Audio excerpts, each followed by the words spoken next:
Yes, there was a USB connection noise. That was the controller. Controller? Oh.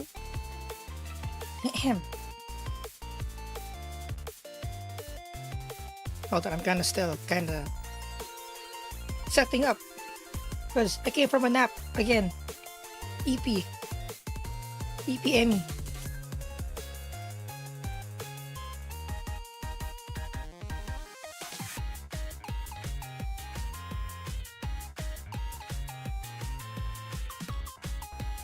Okay, where's my sounds option?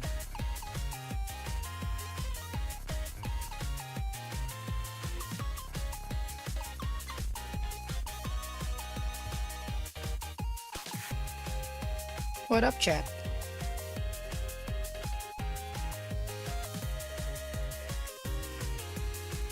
Eh. Mic test. Mic test. Game volume. Seems pretty loud. 50%. Yeah. That's about right. Okay. Boink.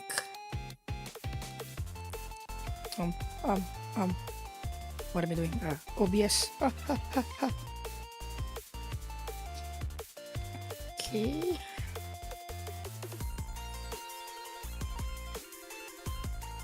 Alright. There. Window over there. This window over here. So many windows.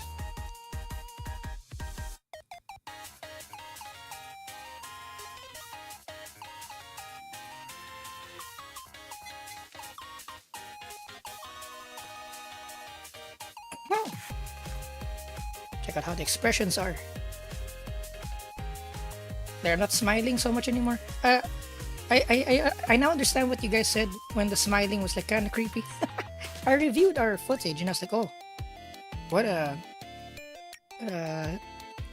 this woman deserves to be into mental asylum with all the smiling.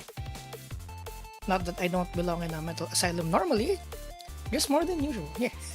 What up? What up? What up? What up, Twitch? What up, YouTube? Hi, milady. Hello. Hello, hello.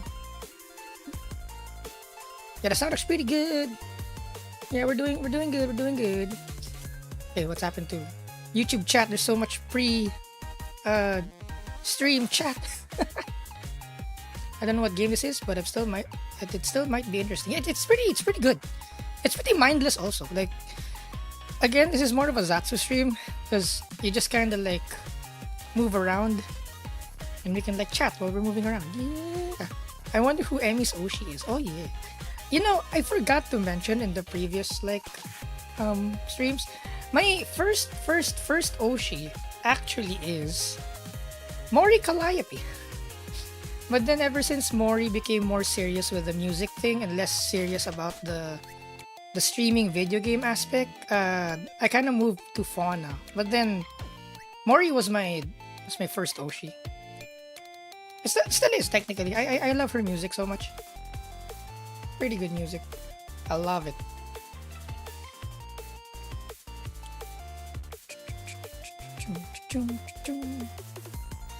Seems nice. It's pretty good. It's pretty good. It's got cute anime girls in it.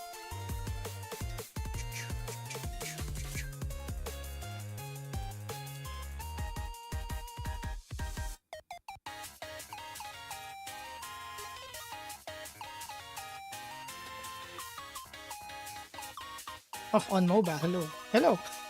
What up?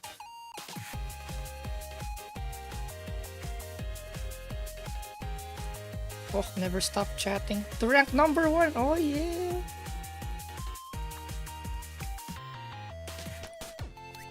In 2 days of being a delivery driver of one of the biggest carbonated golden beverage companies in my country, I man handled more than 4,000 liters. Whoa, that's pretty. That's a lot. Yeah, best game ever. And it's free, guys. It's on Steam. It's free. Because the developer, well, I saw a chat earlier saying that we can't pay the developer because it's technically Hololive's IP, right? So Hololive is allowing this game to exist if of course, if it's not being profited by the creator. So I'm like, wow, what a Chad. No, I wish they could integrate like a Hololive payment scheme or something into it. I mean, I don't mind because the guy who made this, he deserves to get paid. Unless he found other gigs because of this. Like maybe his name got known and now he got hired by like other gaming devs. Hopefully that's what happened. Because I'm not sure what happened to that guy. Do, do, do, do, do.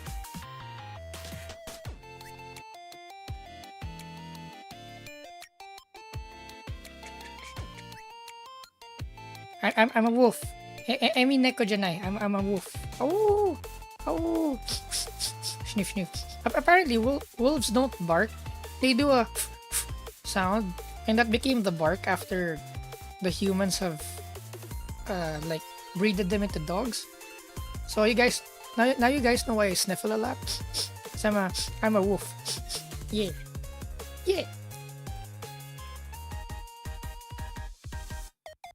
Cali and Corone. Ooh. Emmy sleeps. Recently, I've been trying to sleep because, you know, should be healthy. Oh, there's a super. Wait, is the head patch going? Oh no, oh no. Did the head pad do? Did the head pad go? I did not see. Oh no. Thank you for the super.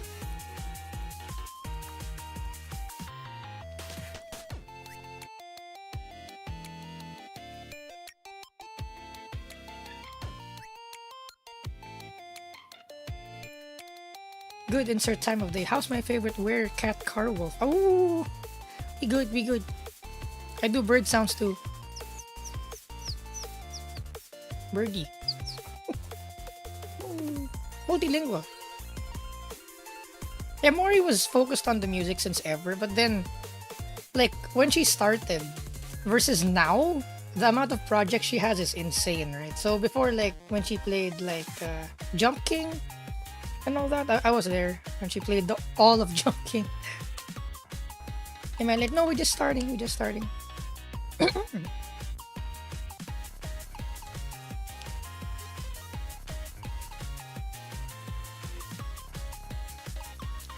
Mori Calliope.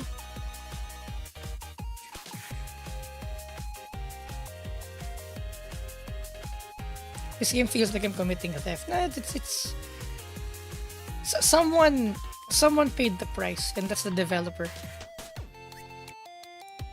And then he shared it to all of us. What a Chad. Where's the headpad there? Oh no. Let's double check. It's working. I'll make it come on. Right, I haven't set up a shortcut for the headpads yet.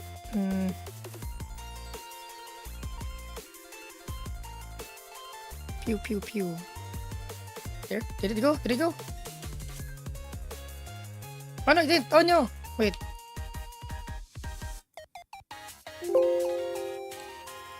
Oh, okay, wait. I understand now. I need to manually set the link every time. Wow. Okay, no headpad. Okay, I'm on it. I'm on it. I'm on it. I'm on it. I'm on it. Right. I need to put the link of the stream manually into the thing every time. What? Really? It's kind of hassle. There. YouTube login. There, okay. Now it's connected. Yum yum yum. But then I owe you guys 2 head pats. So here's one. Yes, yes, yes. Yes, yes, yes, yes. Disconnected. And here's another one. Thank you for the head pats. Meow. Ooh, ow.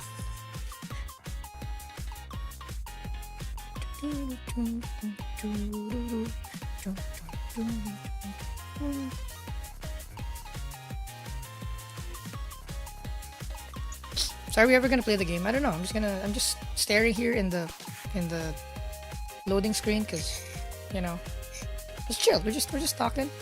We're not actually gonna play the game. We're just using the background music. Yep. No playing. Just vibing in the menu. Yep. Okay, let's get on with it. Okay, I have no idea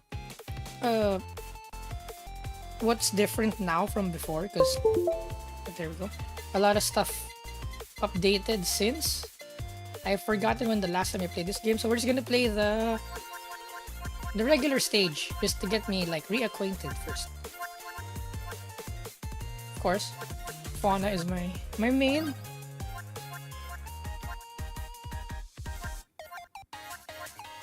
Here we go. Stage mode. Oh, hello. Yo, surprise attack everyone. Oh, no. Thank you, Cloaker, and for the soup.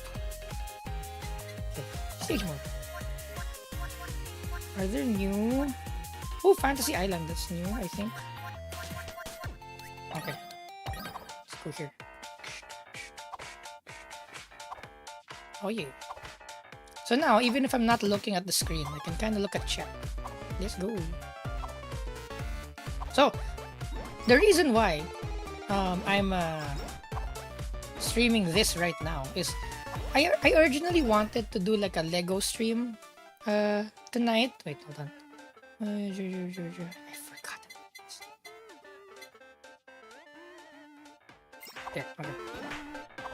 So we're supposed to do a Lego stream, but then I think the Lego stream will last like 6 hours as usual, and I need to do something tomorrow morning, so I opted not to not to do a Lego stream. Then, by the way, chat. Right, increase damage, defeat targets, 700 drop saplings. This one, okay. So this is the game, chat. It's just like going around. They're the shrimps, Gura shrimps. They've been possessed. So we need to save the fans by murdering them. I mean saving them. And the deadbeats are here also. So yeah. Then oh crap! I love this one. That one. There's more monies, more moners for that. Oh, another super. Oh my god, another super. Thank you for the super. Thank you. Kita discount na. Sa donut discount. Amy, oh my, yeah. Oh, it's their chest. It's anvil. This one first, because money. Need to prioritize the money. Money. Upgrade, okay.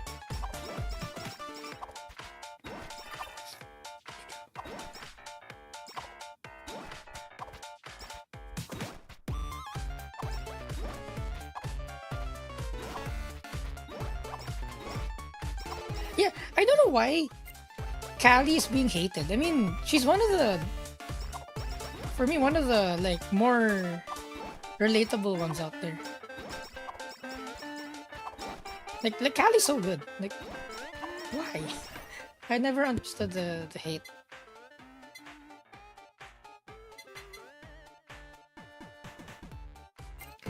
Okay.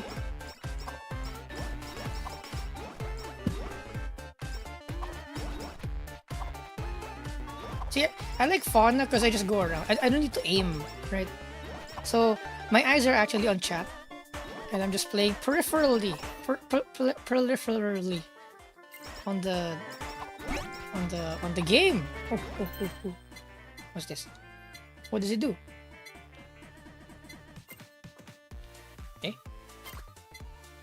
Increase the chance of critical hits caused by... Okay.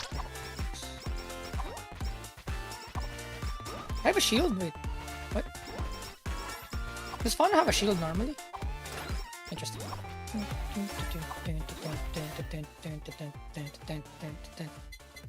We need to increase all of the basic weapons first. Ooh! Got a gacha pull! Let's go.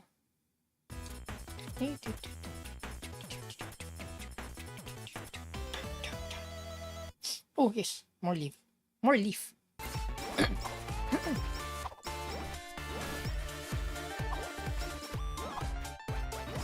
Yeah, I miss Fauna. Good thing there's this new streamer that kind of sounds like her. I watch her instead. In memory of Fauna. Healing is attacking, and attacking is healing. Let's go! Yeah. Okay. I'm not paying attention to the game.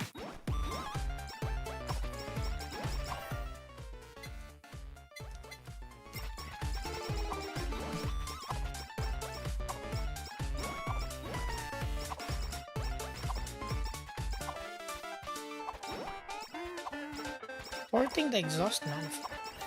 The manifold or the head to match the manifold?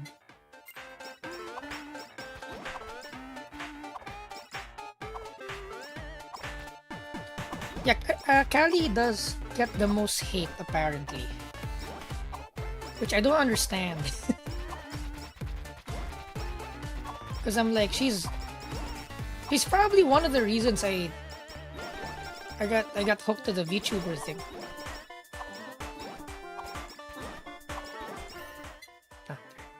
Nyum, nyum, nyum, nyum, nyum. Pick up range.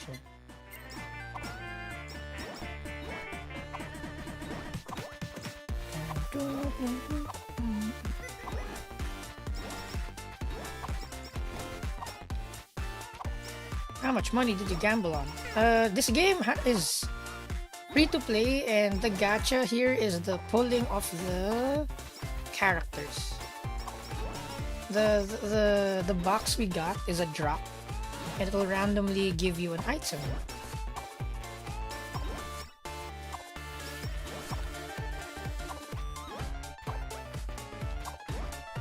I'm back, bitches. What up?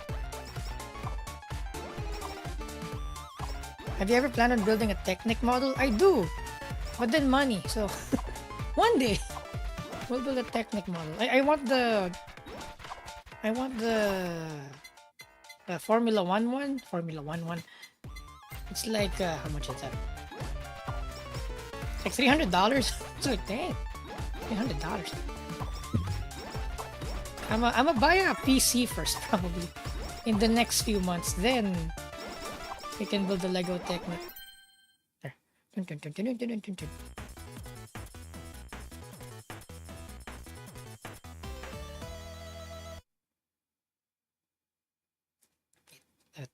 Click. Oh, another one. Okay, sapling.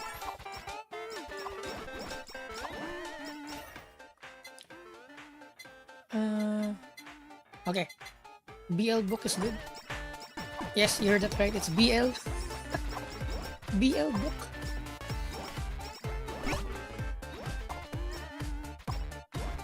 How many original EN members are still active? How many is that? Oh, attack will look pretty. No other effect. Okay. Pretty attack. Yeah. Oh. EN wise, we've got Callie, Kiara. Is that it? Ina. There, from the OG first gen EN. We still got 3.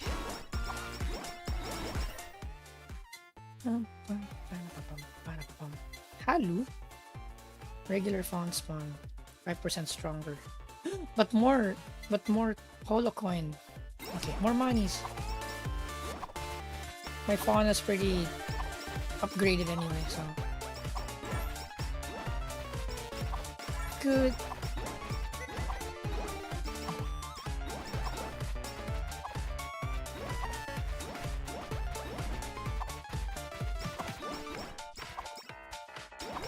Oh yeah, the Uma Musume. I need to have a collab with Chizu one of these days. Because I'm gonna be like uh, asking a horse girl how to play Uma Musume. Yeah. And I'll probably return the favor by going training my Uma Musume how to race on track. Then I'm just yelling at Chizu how to go around the racetrack. Lol. Am I smiling too much now again? I guess this is good. We're not like smiling the whole way. We don't look like a deranged MF ghost. Yeah. Hello, real slice. Oh.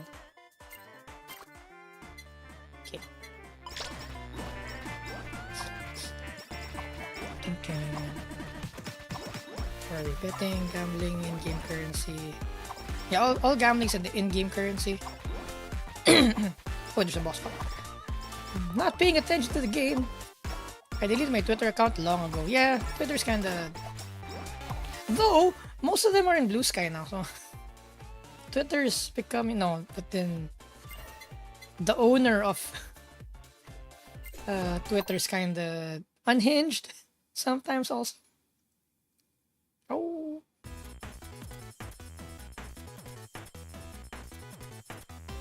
I've seen one person describe Callie as a corny white rapper with an annoying fanbase.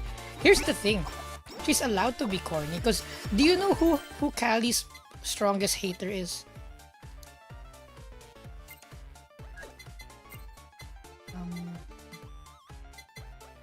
Swap and then strengthen. Yes, please. So like Callie's biggest hater is actually herself. And that's so relatable. Well, at least before. I know recently by recently I mean like a year ago, she went through that whole no more self-deprecating comments and stuff and learn how to love herself and all that. But her biggest hater was herself. She puts herself to such a high standard that, you know, unrealistic standard. That's why she can be corny, because she knows. She knows. She's aware. And that's what I love about her. What's that? Yep. Oh. Oh, knockback. That's pretty good. Swap this and strengthen. There. There we go. Ooh, nice. Knockback. I only have IG. Though, you know, social media is depressing for the most part. And I'm a VTuber trying to make the space slightly better. Because, you know, social media is all about, recently, like, rage bait, you know? Like, it's just baiting you to be angry. Because the more you're angry, the more people comment, the more the algorithm pushes it, right? So, getting people angry is like the meta, and I'm like, oh, that's so sad. And I'm just like depressed all the time.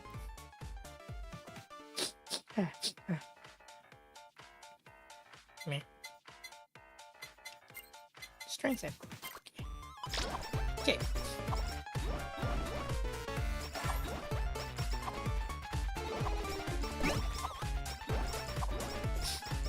VTuber got in the VTuber was Nux. Oh, Nux was pretty late into the... Well, one of the OG faceless YouTubers, but technically late in the VTuber game specifically. Okay. Knockback, critical, or slow?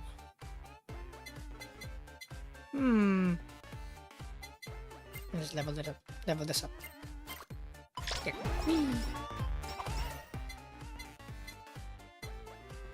Sausage. If there's a target nearby, swings a sausage towards the closest target.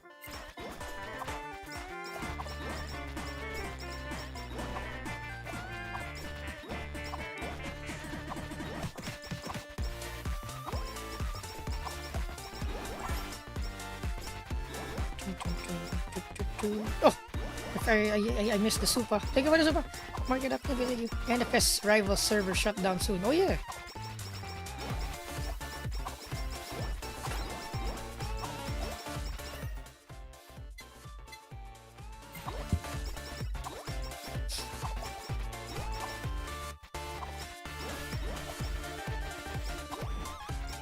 Oh, oh crap. Get out. Yeah. Go through the holes. Go through the holes in the defense. There.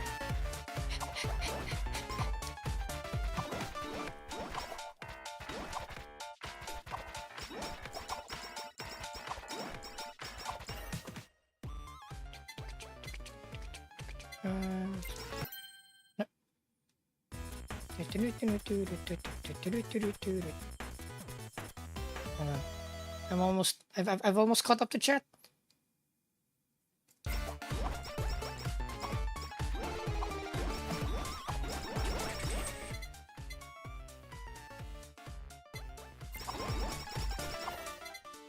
Oh, we're getting a lot of experience points and coins. Oh, another one.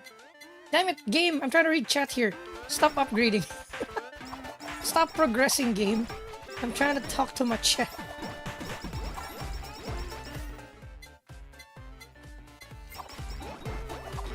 HoloCure N to make companies allow peer-to-peer alternatives of something shutdown. Oh, Chizo's here. Chizo! Chizo, are you here? Chizo! Chizo!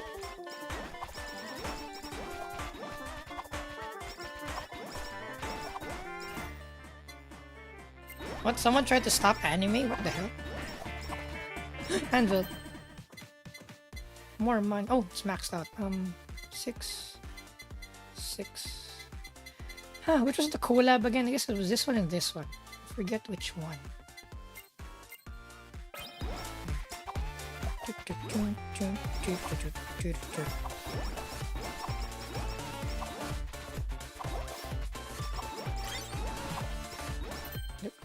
There we go. Okay. Chat, we can collab, by the way, here in the game. So this weapon can collab with this weapon. It'll produce a more stronger weapon. The Endless BL. How shameless. Let's go.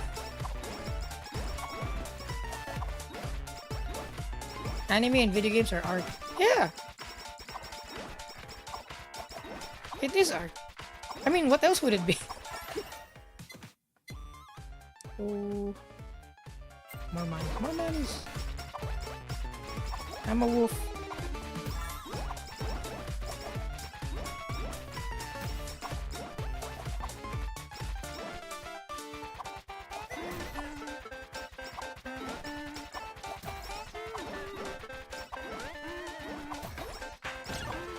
There we go. Oh. I almost caught the chat. Almost caught the chat.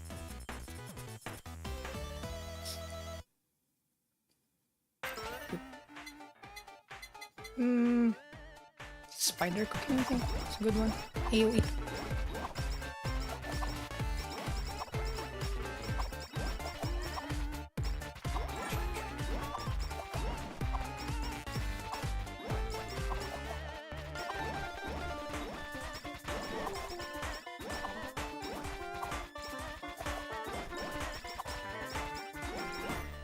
Touching grass is becoming uncommon. That's true. Because, you know, chat, it's so, like, I have no motivation to go out anymore, you know? Because, for example, when you're driving, right, we're in the advent of dash cams, so you can't do anything stupid anymore. Even if it's quote-unquote relatively safe, as long as you're just somewhat out of line, someone can send a video of you doing something with your car online and like, ugh, I'd rather not do the hassle. So I'm like, even driving outside on the road, it's kind of like not worth it anymore. And I'm just like, I just want to stay at home.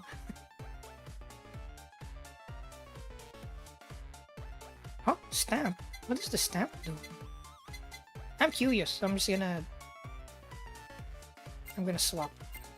Check what the stamp does. Because I've never used the stamp before. There.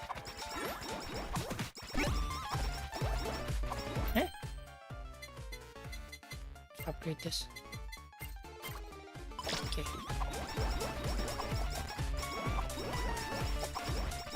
Sad, man sad, man open YouTube, man see Wolf Girl play HoloCure, man happy. Yay! Yippee! Oh crap. Oh, there's a recipe tab now. Oh. Or was this always there? I just wasn't paying attention. Okay.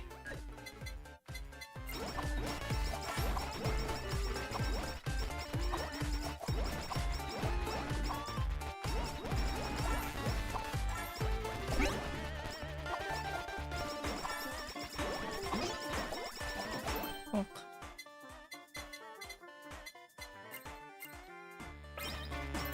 What's this? Oh, increase, decrease. Interesting.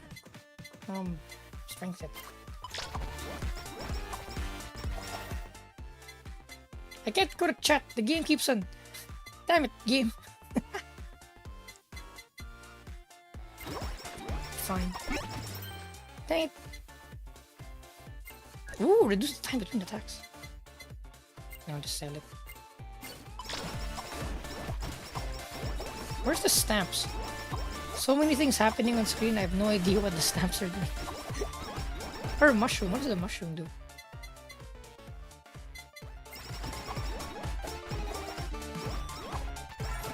Takudachi. Let's avoid irrelevant drama. That's true though. This channel is not the drama tubing. We don't drama tube here because it's a safe place where we just forget about all the drama and just chill. Oh, the wielder. Such a Bay thing. Reverse snap. The wielder of the weapon will become upside down. There is no other effect. Though we're full on the weapons, so we're just gonna sell that.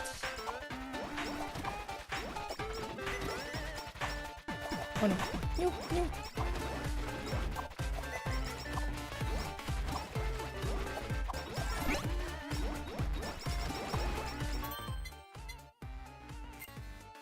Sell.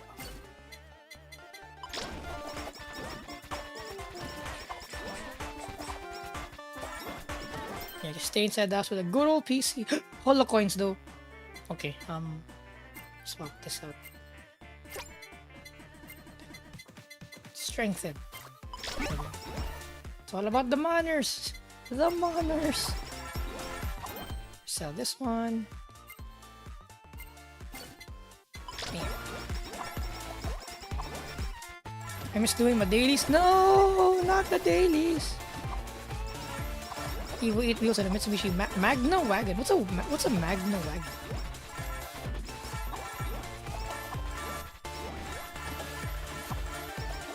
Oh, it's meant to be a burner upgrade. The sticker. Oh, okay.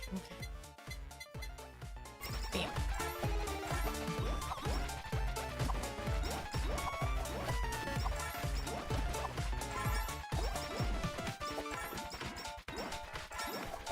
Deliver beer. So, Smart, are you a trucker by any chance? Do you drive a big rig?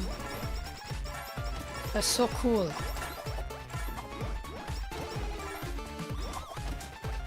Oh, the boss is here. Okay.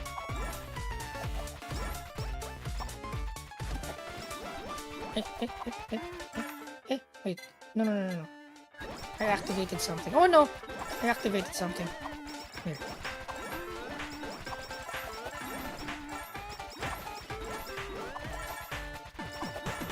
Fiji water.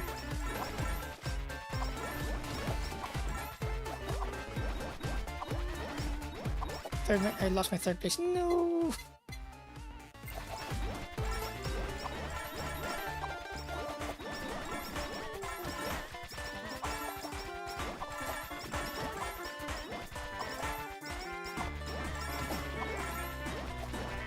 Hello, we're good, Dallas, we're good. Konpeko. What's a mag? Like your outfit. Thank you. It's what you call that? Sukajan. Suka jacket. Sukajan.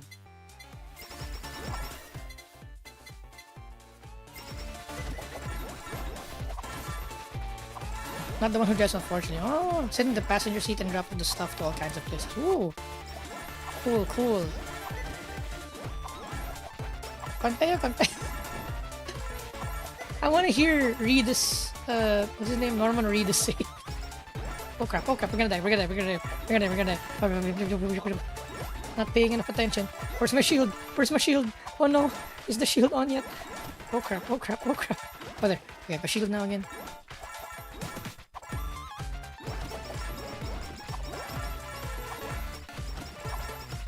Take up the head pats.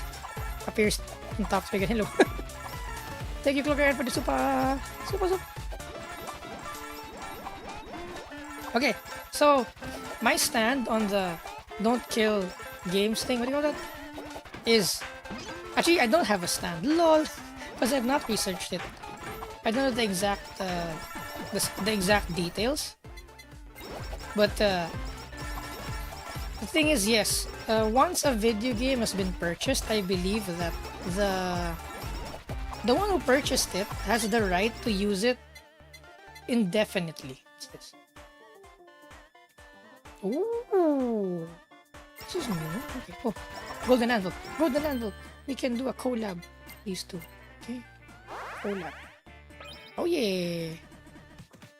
There we go. What's this box? Okay, so like, so when it comes to online games, I mean, the community is so. What's this? Don't do it. I'ma do it. Let's go. Stronger enemies. Let's go. But more money. What's that? There's an arrow to our upper there. Okay. So, game should be able to be played even though, you know, the company stops service on. Because I understand that at a certain point, okay, chat. Going back to economics, right? It's one of my biggest things that I want the chromatics to understand. Oh no, the frame drops. Because in racing and everything, I want to remind you guys that there's one skill in racing that people tend to overlook, and that is, and people kind of get mad also with this, but people need to realize that money is part of the game, right? So, like say in professional racing, oh my god, the frame drops. Super chat, take it. Magnus, a front wheel overdrive Aussie family car V8 beater. Oh, interesting. Oh crap, we're gonna die. Okay. Oh, we can upgrade it further. Upgrade this one. 50 coin. Okay, 50 coins, cheap enough. Okay, so for example, you can't go racing if you don't have money. Acquiring the money to acquire the car is actually part of the skill. So if you have like a skill, you know the web chart sort of with the attack, agility, strength, vitality, those stats, right? People fail to realize earning money is part of those stats. And it's unavoidable. Wait, what did I do? Okay. So like, acquiring the funds is 100% part of the game, right? Because without the funds, nothing will happen. Nothing's really for free. So what I keep on saying is, the economics need to match. And if the economics don't match, oh no, we're gonna die. Oh my god, we're gonna die. If the economics don't match, then the thing will not be sustainable and it'll eventually like stop happening, right? So I understand from a developer's point of view that they need to stop support in some older games because technically they're just bleeding out money without like earning money to pay the staff, the developers, the servers, the whatnot, whatever, right? But at the same time, since people bought the game, they have the right to like play the game even if the service is down, right? And knowing the community, what I believe the company should just do is just leave it to the modders, right? Once they release the the game from service, they should just like also release. I don't know how games work, but like the code. Do they release the code or whatnot, and allow the community to create their own servers and stuff? Because games without. Let me play this. Okay. Oh, take over the super again. Woo! Because games, even without multiplayer, right? Modders have made non-multiplayer. Take over. Another super. Take over the super head pa. Yum, yum, yum. Chat. Let me finish my sentence. Let me finish my point. There. Where was I? Yeah, it was like, remember Grand Theft Auto San Andreas? They made GTA SAMP, if I remember correctly. So, sell. You just leave it to the mods. Just allow them to, you know, do servers. Though the profit-wise, I'm not sure. Can the server hosts charge? I don't know. Maybe because it's the IP of the company, right? Unless part of the deal is once the company stops supporting the game, the IP becomes like or that specific game version becomes non-copyright anymore, right? Anybody can just create a server and earn money from it by hosting servers like a Patreon or something, because it does cost money to run things. And just sell. There we go. So I see from the developer standpoint why they need to stop supporting some games, but I don't understand why the game should go down entirely. Like for example, with the N company, with the Pokemon and stuff, right? They're going after people who do the emulators and the ROMs, right? Of games they no longer sell and support. Which in my opinion, they shouldn't, because it's like history already, right? If they're not supporting the game, like I think for humankind, quote unquote, because it's art, right? Art needs to be like preserved and shared eventually. So the whole let the fans play the game. If you don't have look, what the hell? Jesus Christ, can't say. What a super. I like your Dirt Rally video. It's one of my favorite games. Thanks for playing it. Oh my, what a Chad. Thank you, can't stand. This will definitely go to the computer fund. The CPU fund. So we'll have less frame. Look, we're frame dropping right now. So we'll have less frame drops when we're playing HoloCure. Yeah. Wow. Amazing. Thank you for the Yupa.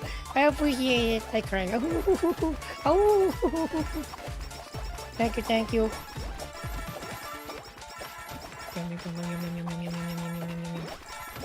But yeah, so economics, chat, economics.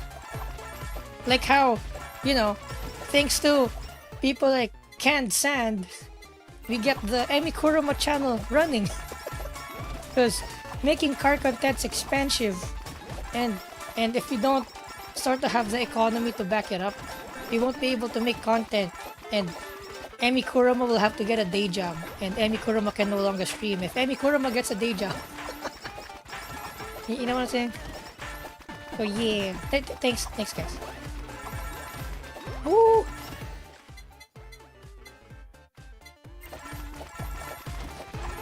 So what I like to do here on the last part of the stage is I just not kill Ame yet and farm the monies. Farm the monies. Ame, no. Ame.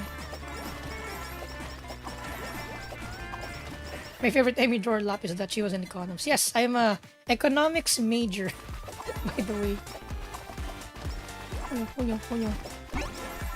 Trying to read chat while doing this again.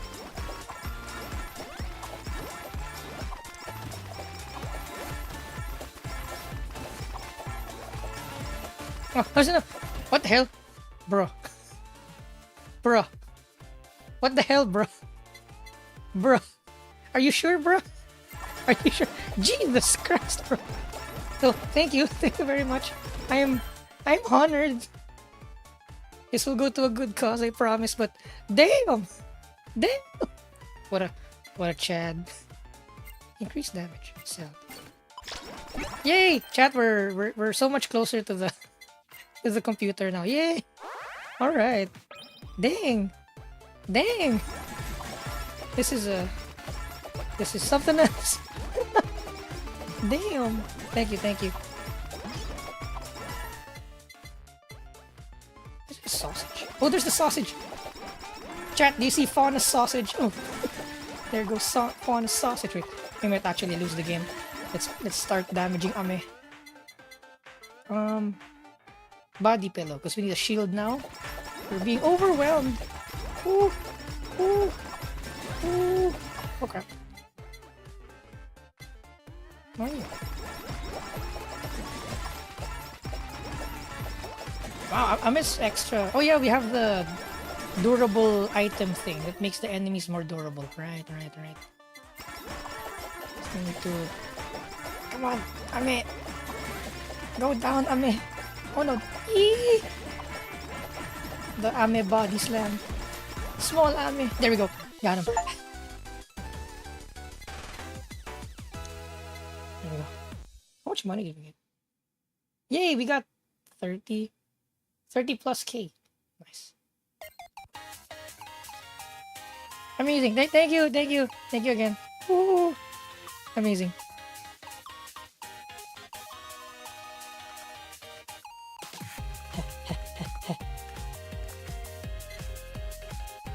There we go.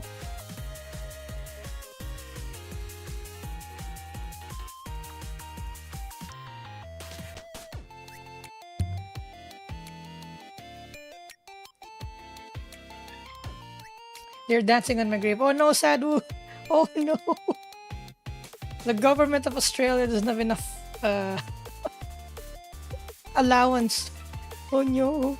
Just want to help. Thank you. Ariga thanks. Ariga thank yous.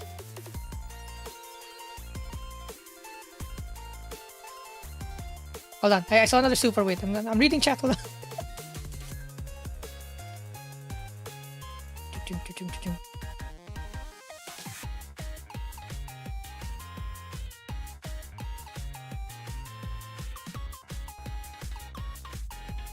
Hi, Amy. Kinda new to the car community. I'm planning to buy an older Honda Civic from my local area. I'm kinda stumped on what specific model should I buy? Okay. Hold on, chat. I need to answer this question because it's a serious question. Let's go to the Holo House. I've not been here in a while. I've forgotten how to play the Holo House. Oh, chill. I have nothing in my house. Okay. Interesting. Okay, so in terms of Civic, many years ago, I would say buy the EGEK because that's the holy grail Hondas, right? But I need this for something. But since they're kind of old, if you buy a EGEK now, it's gonna be a lot of work to get running again. Because like right now the wiring is one of the things that are going wrong with the EGEKs now are the wiring. So probably when you get it, you're gonna need to have it rewired, the whole thing. And of course the fuel pumps are gonna go out. All of the fuel lines need changing. Technically all of the rubber parts will need changing already. So it's not as easy because it's practically a full rebuild if you plan to get an EGEK now, today. Manage. Collect. Manage? I forgot it. Exhausted?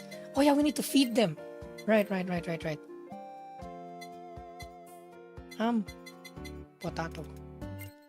Okay. Is there like an auto feed system? Oh no, we don't have shrimp. Right, so we can't sell the fish because we need to feed these guys. Eel. Potato. Okay, we need shrimp. So, one of the more okay chassis. I don't know if the depending on your country, but the FD chassis is not bad. It's very stiff, the chassis, but get the K20 model already. Don't go for the R18 because the R18 is very fragile. It's like a grenade. Like even if you're not racing, the R18 will explode. So for me, if you want a Civic, if you have the budget, go for the EGEK because for me those are the Grail Hondas, the golden era Hondas. But then something a bit more modern, then go for the FD. Or another alternative is the Jazz. If the FD is a bit too expensive, the Jazz isn't bad also. Then just work on the L15. Cook. Oh, tempura. Wow. What for? Interesting. Unagi done. Oh, Fauna has a flashlight. So yeah, either the Jazz or the FD Civic probably.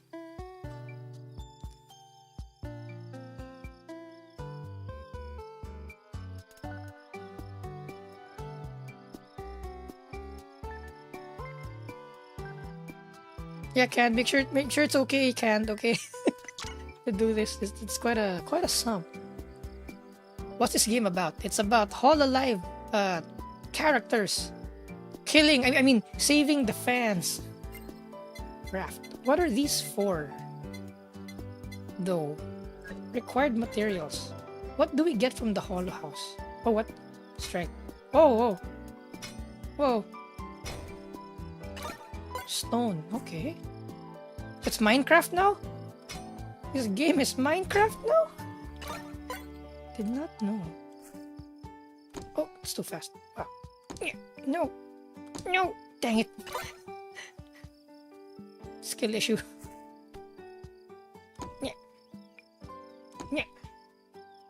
Yeah. No. Wow, the tree's kind of hard. Well, of course, trees are hard.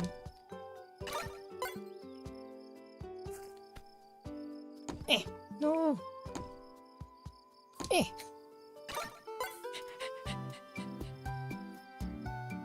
And with that, what do we get? Skill issue, sad, no. Oh, no. Oh, my God. Thank you for the 50. Floker. Thank you. Commission. Craft. Oh, I have an old axe. Okay. Insufficient level. What do you mean? What do you mean? What are these for? And oh, there's si Ina. Hi, Ina. Gigas Forge. Casino. East cute girl ahead. No, cute girl first before casino. Have no our priorities. Where's the cute girl? I was promised the cute girl. Over here. Oh. What's this? Oh, it's a Mario. It's a Mario? Mario. Don't get screwed over when buying a car. Pretty hard though. When buying a car, getting screwed over is kind of like a default. Oh, wait, it's like Jump King. What the hell? Oh, what the hell? It's the mechanics like Jump King. Oh wow. Okay. Oh no, are you playing Jump King? Oh no. Oh no, chat, I don't know how to play Jump King. Oh no, chat. Oh no. Oh no. Chat, this is hard.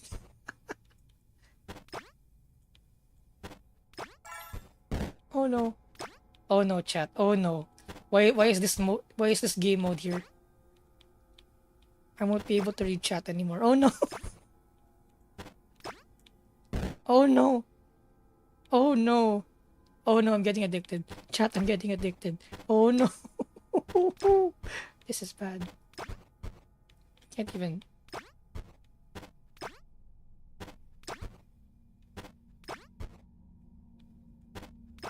Oh no, chat. Why is there no background music though? Chat, I can't even. I can't even progress. Dang it. Oh no, oh no, oh no. He called me sad, no? Oh no. Cool vibrations. Oh yeah, older wiring. Like rats love it apparently.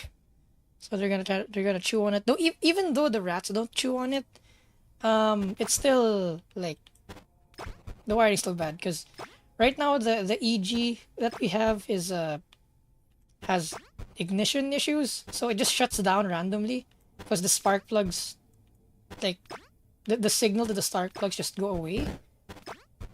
Crap. Dang it. Dang it.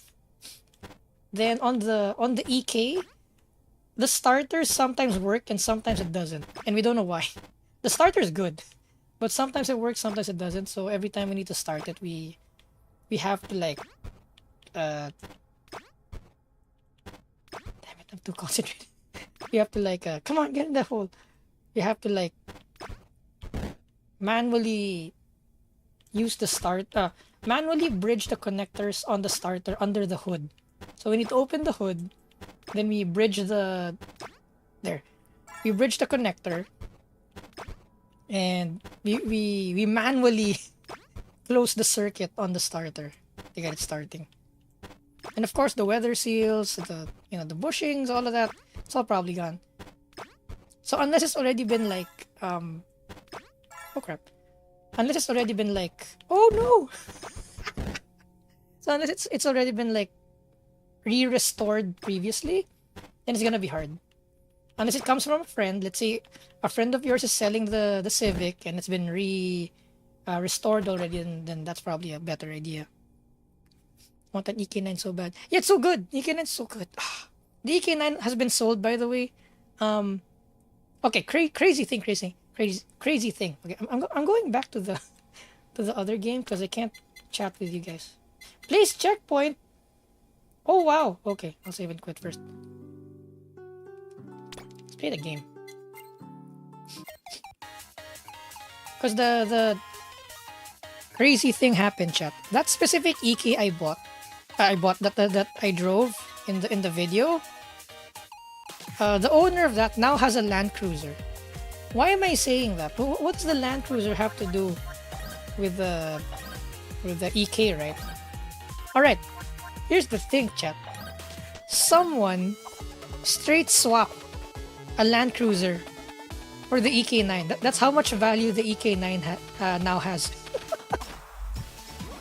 So a Land Cruiser worth like, how much is it? I'm not sure. But imagine that, chat. You swap a Civic for a Land Cruiser. So the previous owner of the EK9, which he got it for cheap, by the way, now's balling because he's now balling in a Land Cruiser. Pretty wild, pretty wild. There's a lot of EGs and EK around here, and I'm not worried about rebuilding the whole car as well. Okay, if you're not worried, then the EG EK, probably the EK for me, because the EK is more refined than the EG, and the suspension geometry, I like it slightly better than the EG. The EG is lighter, but then the EK likes to rotate more naturally. So I'd gravitate more to the EK unless you really like the look of the EG. Because I know some people really like the EG more looks-wise. I also do prefer the EG looks-wise. So... But then the EK just drives so well. The EK is so good. I love the EK. Weirdly, I have not driven an FD. So I'm still waiting for the day someone hands me the keys to an FD. Oh, what's that? What's a bomb?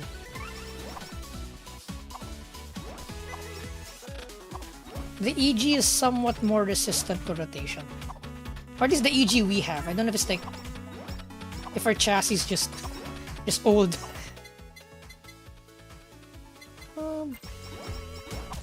Explosion! Why are there so many different variations to Civic, like the hatchbacks and the coupes and the sedans? Well, from a first of all, I'm thankful that there's a lot of variation, but then from a company point of view, right? You have several target markets that you wanna cater to, right? To sell more cars. Ooh. So like, you need people who want hatchbacks, people who want sedans, people who want wagons, people who want like SUVs, small SUVs, stuff like that, pickups, right? So companies want to have a car for each demographic so they can corner the market. One way of doing that easier is to have one platform that can be reconfigured to be all of those. Like let's say the E3646, right?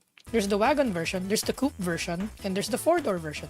So there's the more pedestrian commuter four-door, four-cylinder version to sell to the masses. Then you have the four-door version with a bigger engine for those who want more performance. Then you have the two-door for those who want to look more sporty. Then you have the M3 for those who actually want to have a sports car. Then you have the wagon for those who maybe have a family. You have a family but you want something that still drives like a BMW. So same with the with the Civics. You have the coupes, the more sporty ones. You have the hatchbacks with a shorter. I mean, actually, correct me if I'm wrong. The hatchbacks have shorter wheelbase than the four doors, right? I should know this. I think they do because the BMWs don't. The two-door BMWs have the same exact like what do you call that? Have the same exact wheel base. That means length. The coupe and the sedan have the same wheelbase, but apply the snap to weapon. But the EGEK, I know the coupes are shorter wheelbase than the sedans. So that's another thing. That's a handling difference. So probably if you want more horsepower, maybe a sedan's more appropriate because the longer wheelbase might allow you to put down more power. Maybe, I don't know. And of course you have the coupe versions for people who want to look cool. Then you have the hatch coupes. Then you have the Orthia. Okay.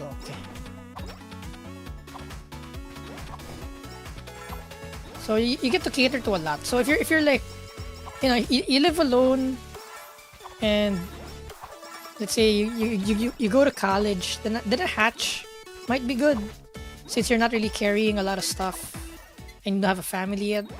But then if you have a family, then probably the wagon's more appropriate. And if you're like somewhere in the middle, a sedan.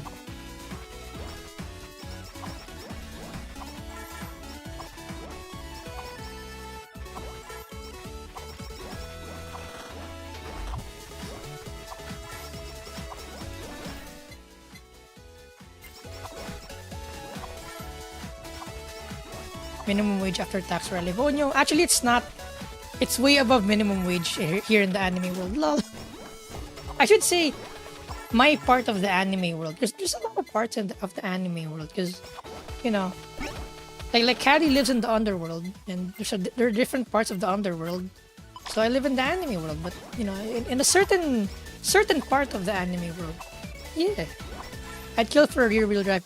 Rear wheel drive is so I'm a rear wheel drive supremacist. In my car ownership history, I've only owned one front wheel drive, and I regret it because it stained my reputation of only owning technically rear wheel drive cars. So here's the story how I got rid of my SW20 MR2. So I wanted to get rid of the MR2 because, again, lore, some people already know this, but I tried giving up on cars because they're just too expensive before, and I switched to motorcycles. And also, since the SW20 wasn't like confident inspiring, I kind of lost my what's Ghana in English? I lost my the desire to do cars, because the car I was driving at the moment was kind of like super iffy handling wise. I wasn't having fun, and and it's also expensive to run a car, right? I didn't have my I didn't have the people who sponsored me now before. So I wasn't really racing back then. I had to pay for my own track days and all that. So I was like, okay, this is too much. I'm gonna quit, right? So I couldn't sell the SW20 immediately because it wasn't as liquid, right? Because it's a sports car, nobody was willing to buy it like right there and then. So someone with a Civic, it's just, dang it. This Civic variant was only sold in this part of the anime world. So I won't say which Civic it was, but it's a specific Civic that had a B16A in it. It's an EK sedan with a B16A on it. So who wanted to straight swap my MR2 Turbo, and I'm like, you know what? Fine, because you can sell a Civic in like a week or two. An MR2, you need to wait like a month, even like sometimes months, like multiple months, just to sell an SW20. So I was like, okay, fine. I'll straight swap to the Civic, fix it up a bit, then I'll sell it. So it was a stand Civic, and I'm like, oh no.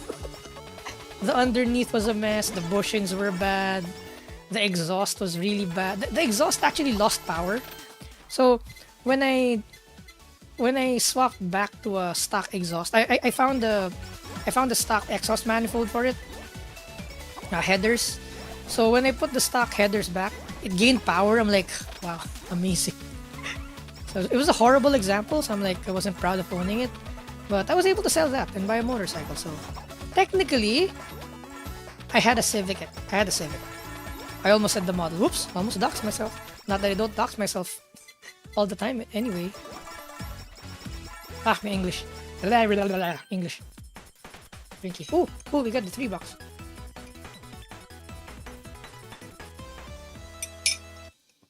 Good. Okay. Dang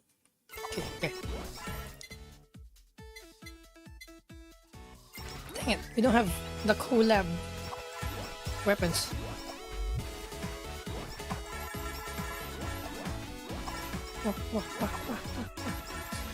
So yeah.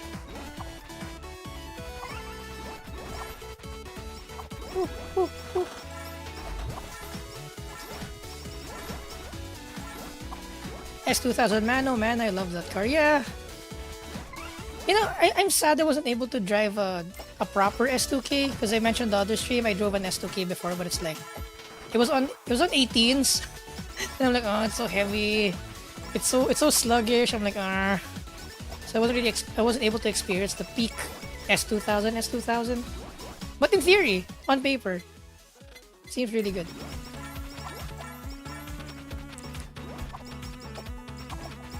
Ah man, the NSX, wow. Unobtainium.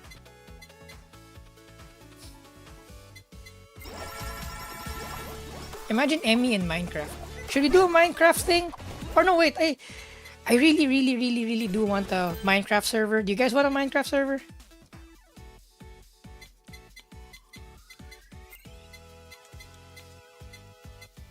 Because I think even if I'm not on the Minecraft server all the time, I can go feature what you guys build there.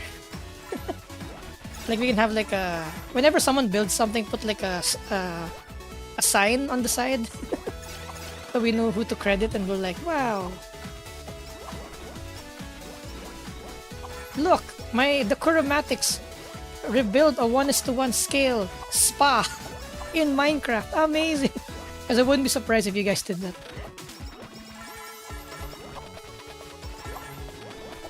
The mining and the craft. Yeah, there's a certain irony in seeing fauna cut down trees. Yeah, I see what you mean.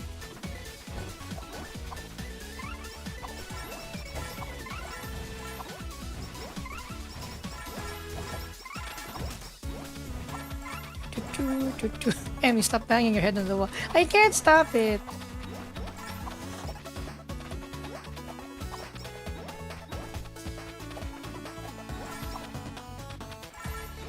I wonder who the girl on top is though.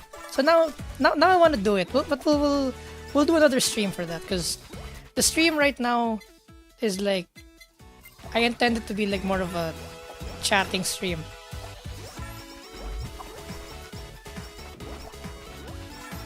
Oh, really? They hate their hatred for that part. Oh, nice. We will do it, chat, one of these days. Cars or anime? Ah, ah, uh, kind of hard. Ah, but okay, okay. Hot take. Cancel this car VTuber again. Hot take. You know what, chat? Right now, as of now, I might actually pick anime more than cars. Just because the car scene's becoming harder and harder as we go on, and I'm kind of slowly losing, like, what's Ghana in English? I'm losing how would you say that? I'm losing uh the will. Okay, fine, the will, but that's not what I meant to say is not will like the will to live kind of will, but like just the will to do it. It's kind of going lower because again with all the CCTVs, the speed cameras and whatnot, and technically the barrier to entry in being a car enthusiast is both becoming lower and higher at the same time. Acquiring a car has never been easier, but getting into motorsports is getting harder and harder. And being a car enthusiast is being harder and harder as the years go by, and I'm just like, oh my god. it's kinda sad. Because you can't really drive enthusiastically anymore. And if you want to go racing's becoming more and more expensive as time goes by. You know, like, although thank you, sim racing though, because sim racing that's one thing I'm really thankful for, because it actually is bridging the gap. At least now, when you start racing and you come from sim racing, you don't need to start from scratch. You start from something, which is for me a big thing. Because before, I guess one of the barrier to entry in being a good driver is you need to have the seat time. Like, oh wow, it's Miku. Miko. You need to have insane amounts of seat time in order to learn how to drive a car. Now, just go sim racing. So when you get into the car, you're more or less ready. Ooh. So I might actually pick anime and sim racing, ironically. Unironically, I mean. You can't parkour. Oh, got him. Oh, what's this? It's different.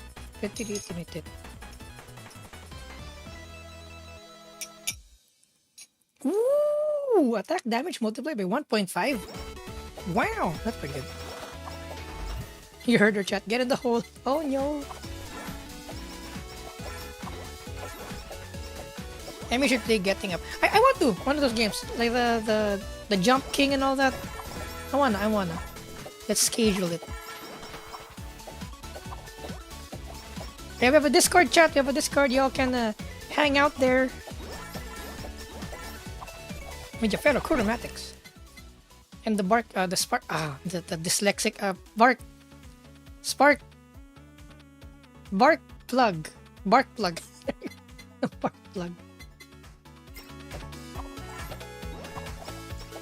Emmy, what's your dream car? There's several actually. Why do you have cat ears as a car? To hear you better, my dear.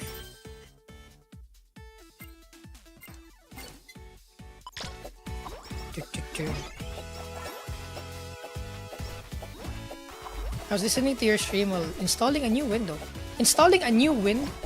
Like a house window? Not like a Windows operating system.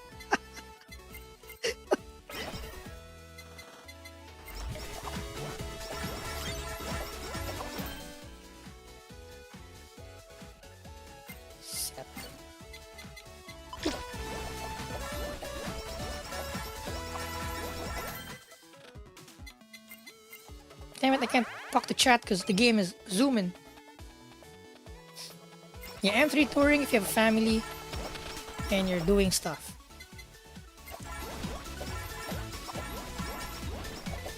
Yeah, it's like Vampire Survivors. Exactly.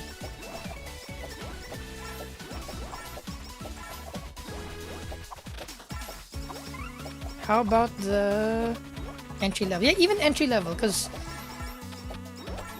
how much is a track day in the US? Like $200 just for the track fee, right? That doesn't include the car. Actually, here in the anime world, we're still kind of lucky. We're behind. Like, uh, in general, we're behind with everything. So a track day here, which is for our people, since the minimum wage is so low, the purchasing power here in my part of the anime world is so low. A track day is like $100 here for like half a day. But then, which doesn't include the paddock yet, by the way. So if you pay that $100, you still need to pay an additional 100 for the parking area. But you can share it with two people. So if you're alone, you need to pay $100. But if you're with a friend, that means you guys each pay 150 to split the paddock cost. So that's just for the paddock, right? Then we kind of computed because we for a while we had a rental race car, the Civic that I keep on mentioning, the EG. We had that for rental during the pandemic as a side gig, and we computed like how much tires does one track day consume, how much brake pads, and like the incidental repairs, etc., etc., etc. So at cost, we sort of figured out that each track day will kind of set you back like, hold on, computing, like $400 at least. So that doesn't include if you crash, right? Or if you need to call a tow truck. This is only including like the gas, the amount of tires you use, the amount of brake pads you use, and some extra to include the wear and tear of the bushings and the fuel lines and the fuel pump and all the other stuff. So that's like the bare minimum. $200 plus $400. That's $600 per track day. Ish. And if you and if you crash, you need to pay for like damage to the track. If you crash, make sure don't crash into the racetrack or to the barriers, because you need to pay for that. The barrier, like for example, you crash and you crack the wall. You need to pay for the wall, and I'm like, dang it. So don't crash. Luckily, I've not crashed yet into a wall. I mean, I've crashed before, but not into a wall. Or sometimes if you just go on a track day and you crash into a wall, you need to pay for the wall. But sometimes if you race in an event, though, sometimes the event includes insurance, track insurance, in the entry fee. So that means if you damage the racetrack during their event, you don't need to pay for it because it's quote unquote insured by your entry fee already. So those kind of things. There's a lot of like in between or fine print in racing, and I'm like, of course that doesn't include also the safety gear, because if it's a strict competition, you need to have FIA safety gear, which is at least $600 at least. I think for the cheapest FIA helmet is like $600, and then of course your racing seat, your harness. Sometimes you need a roll cage and all that. So it's kind of expensive. To a point where grassroots drifting might actually be just as expensive as circuit racing. Then of course you have autocross, which is good. It's a cheaper entry to racing, but for me, at least the autocross / slalom here in the anime world, I'm not a fan because we don't really have big parking lots. So the area is really small. So it's mostly just U-turns, 360s, and slaloms and chicanes. And I'm like, okay. So it doesn't really teach you the high-speed driving part.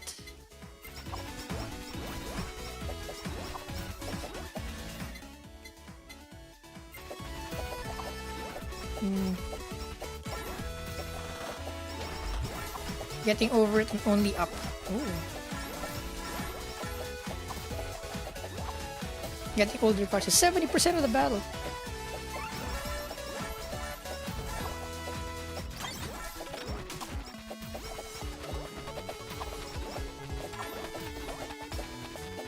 Imagine the highlight reels. I had a W21 5-speed. EQ30, my beloved. My elephant trumpets. Let's go. Yeah, scare Capo. Yeah, EGEK is pretty good. Oh, golden anvil.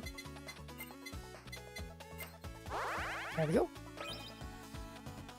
Pew.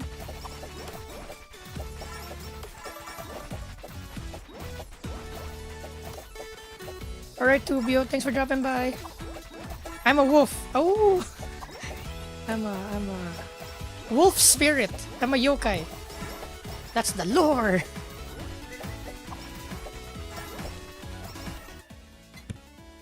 Can always regain passion.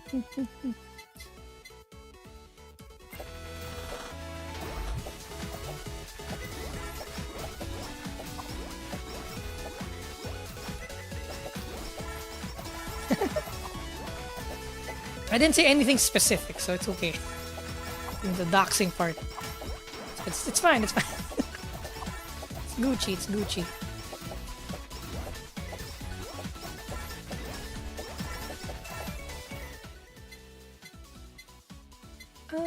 This one.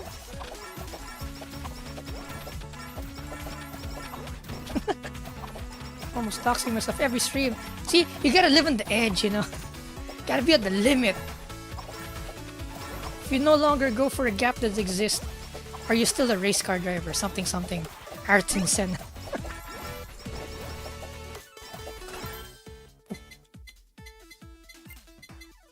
Sell. Oh no, not sell. No. Strengthen. Yes. Oh. Yes, Minecraft server. Okay. Pretty far back. I'm still pretty far back. Really? I'll never catch up. Oh no! I'm trying.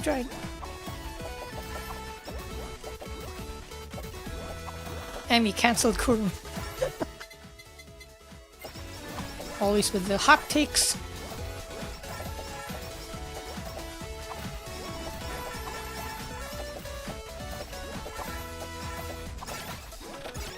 Some of the cars are dropping like nukes. Maybe the older ones, but then again, remember the older cars need to be rebuilt almost completely by now, so maybe that's why the prices are going down.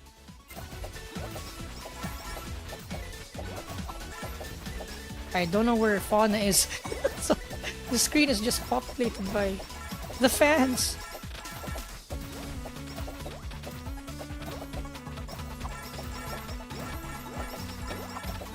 This year, the affordable sports cars are around like 35 grand. Yeah, like the Miatas and the 86s.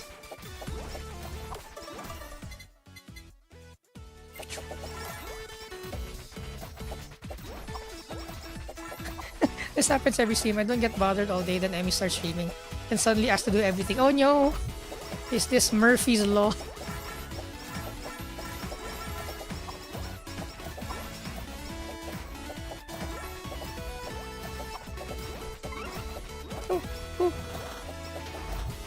What, 60 grand for the Corolla hatch? Wait, the GR? That better be the GR. for 60 grand. That better be the GR.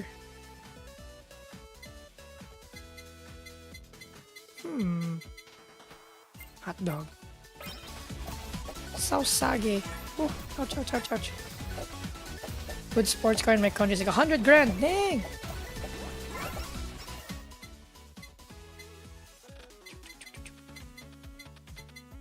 There. Woo! Yeah, track will always be a rich man's sport, sadly. Hopefully, though, with the advent of sim racing, some, the common man will have a better chance at getting into it.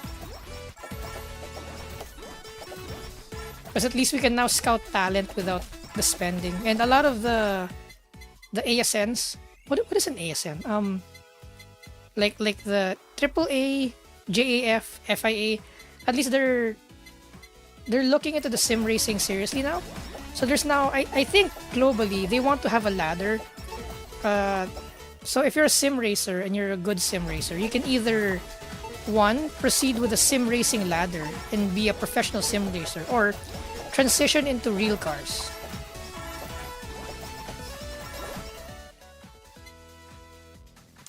Woo. So hopefully we get more of the scholarship things. I mean, Neko, Janai! Janai! I wonder what she'll do once she reaches moderately large streamer. So that I can no longer read every comment. You know, I missed a few comments already. Like when I sometimes I review the stream and I look at the comments and I'm like, oh no, I missed someone's crucial question, and I feel so bad.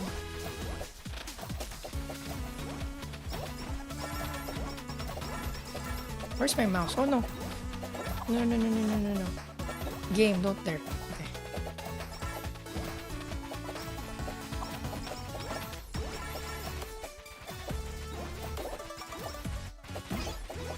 Oh no. Fawn, are you still alive?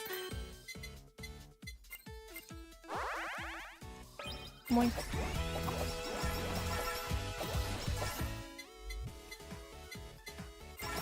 Trying to read chat. Doing the best I can.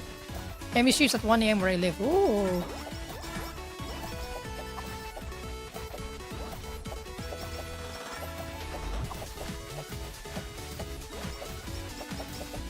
"12 AM, 1 PM. Ooh. Though, I might mix it up a bit. I don't know when though, but I'll try to stream at like what time zone is that? 9 AM JP time? Just see so that it's nighttime in the US. Have the US peeps have me at night when they get home from work or school.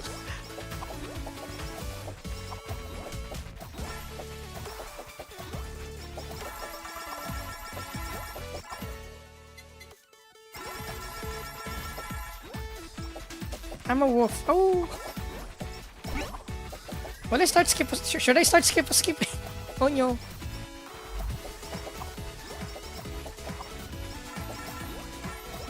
WRX 2022. I'm surprised Fauna isn't dead yet because I'm not looking at Fauna. I'm just going around in circles. Oh, the frame drop. Hello, Shadow Knees. Thank you. Hello. What up? We're good.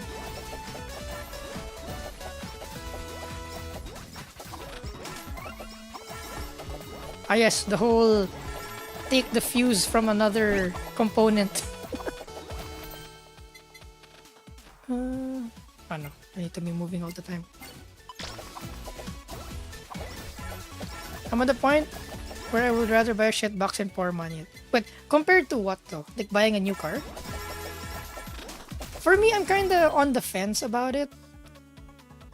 Between the new car and slash the shit box. Because for example, if you get instead an 86 BRZ, for example, relatively new or second hand maybe, the amount of money or the amount of uptime you have is more. Because you don't need to rebuild the whole car, right? Because like right now, we have so much downtime with both the Civics, the EG and the EK, because we're spending so much time repairing it instead of just driving it. So, sweet. Like for example, me right now, I'm streaming now, right? Wow, I'm a streamer.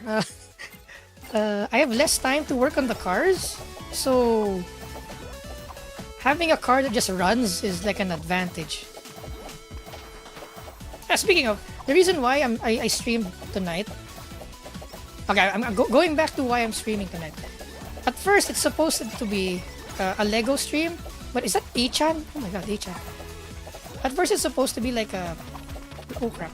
It's supposed to be a Lego stream, but it might take 6 hours, so I opted not to because I need to do something tomorrow. Then, I realized that next week, I don't know when I'm gonna stream next week because, as I mentioned, the Supercharger pulley is here, and there's a race next weekend. So, oh there, okay, nice. Other stage.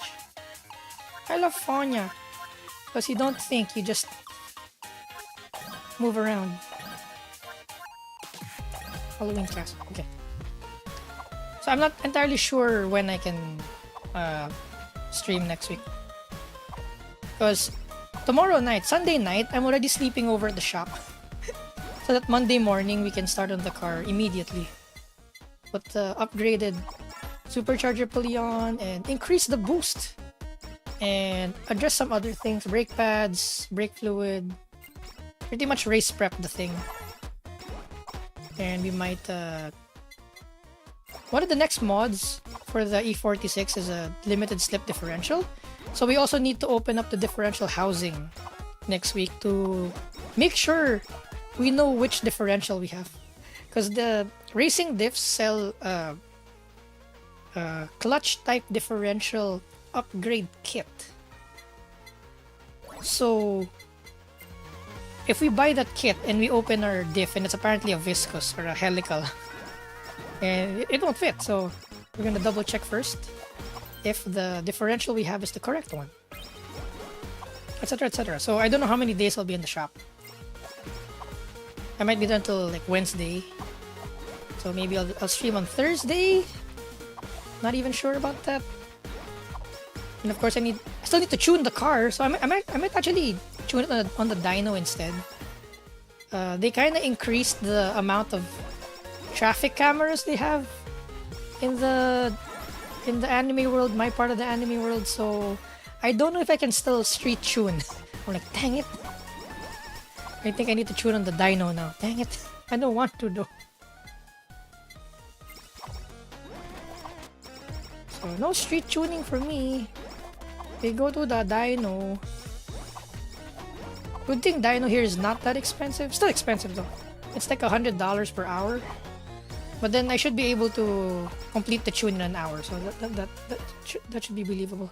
I mean, the only spending $100 should be possible. And I won't be paying for it. Yeah, the shop will be paying for it. So it should be good. Should be good.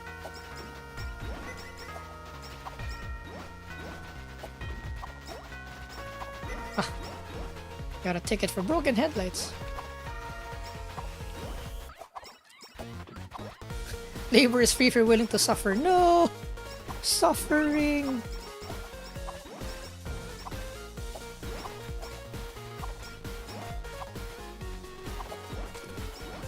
Well, Proton if you're in Malaysia. Yeah.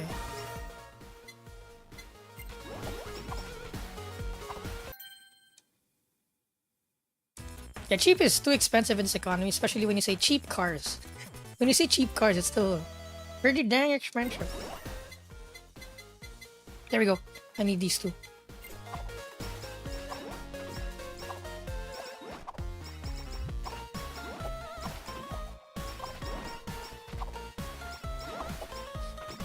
I just want my kidney so I can buy myself the car. I was looking at the whole sim setup of my CPN. Donate $500 to me. No! Don't sell the car. It's fine.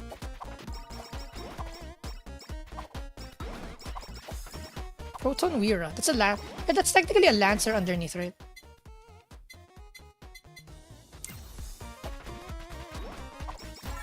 My guilty pleasure. I want a Proton Satria. Like, it looks so cool. It's like a Lancer hatch, right? It's like a cyborg or a rebranded cyborg. And make it Evo.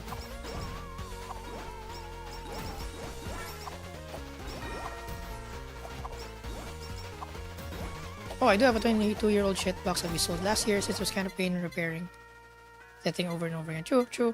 It depends. Some of the old shitboxes aren't really worth repairing, depending on what you're looking for. And it's just, easier to let it go.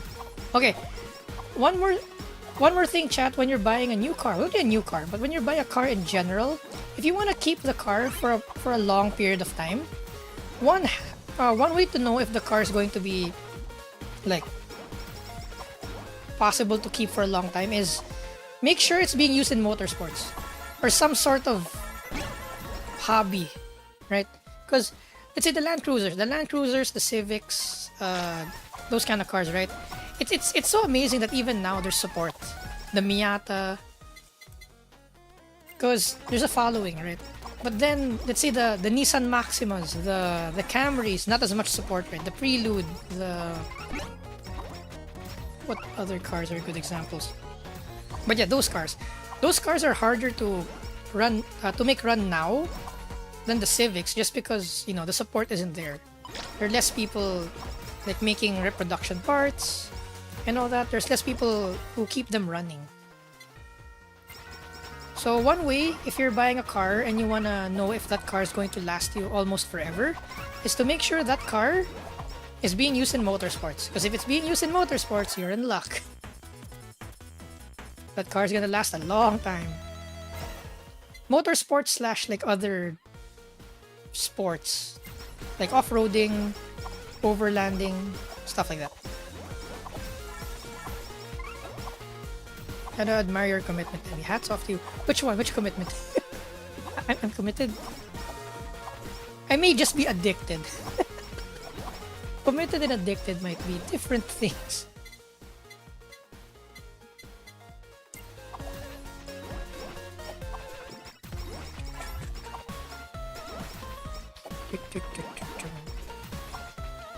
Do you like NA or turbo? Okay.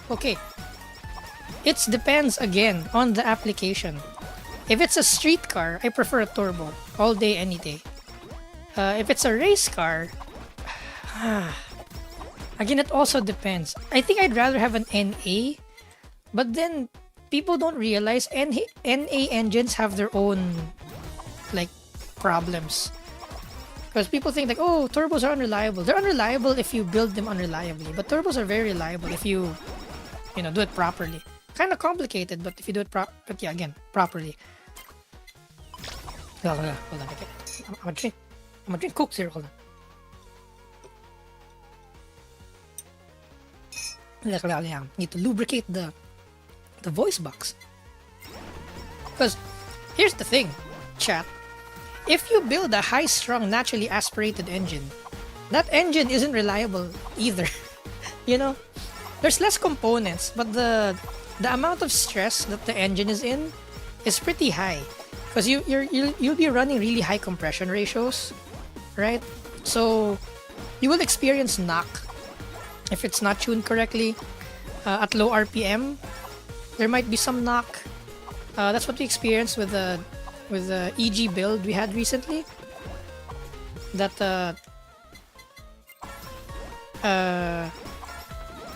since the camshafts, wait, I don't want to go into this specific detail, but it's called dynamic compression ratio. At lower RPMs, you actually have a higher compression ratio compared to when you're at higher RPMs. Depends on your camshafts, because it depends on the amount of overlap your intake and your exhaust cam has. Some of your compression ratio actually goes out the exhaust. So in some instances, you actually have higher compression ratio during lower RPMs than higher RPMs. So what happens is, if you have a super high compression engine, sometimes you can't avoid having knock at low RPMs. And I'm like, what? Really? So I remember the EG we had. I was literally running 0 ignition timing, or like at most 4 degrees of ignition advance, and when I pressed the throttle, it knocked. I'm like, what the hell? What do you mean I can't tune out the knock on this? And the ECU we had didn't have the tip-in retard feature, because it was a super basic Arduino based ECU, and I'm like, oh god, so you're telling me at low RPM, every time you press the throttle, there's unavoidable knock. I'm like, okay, at least it's at low RPM, right? So it won't really damage the engine that much. But just the thought of having knock is like, no bueno. This is when like variable valve timing would have been nice, because I could have had more overlap at the lower RPMs to decrease the compression ratio. But since VTEC only has lift, since it was a B20 VTEC engine, so since we can only control lift, we had to live with a low ignition timing. And I'm like, okay. So below 4,000 RPMs, the engine was so slow, just so we can avoid knock. And then wait. So, and here's the thing, chat. With naturally aspirated engine, in order to produce horsepower, you need RPM. Again, going back to torque versus horsepower. Torque is who said that again? Akuromatic said that in the chat. Horsepower is torque is how hard you punch. Horsepower is how many punches you can do in a given amount of time, like per second, right? So, a Civic, for example, a B16A, for example, can't really punch hard, but they can punch really, really fast. Hence the 170 horsepower that the B16B can produce, even though it only has 100 is it Newton meters or foot-pounds of torque. So really, really low torque, but you can have horsepower because you can rev high. Because horsepower is derived from torque with RPM. So the higher the RPM, the higher your torque at a certain higher RPM, the more horsepower you can produce. But in order to rev really high, the amount of machining you need to do to your engine is insane also.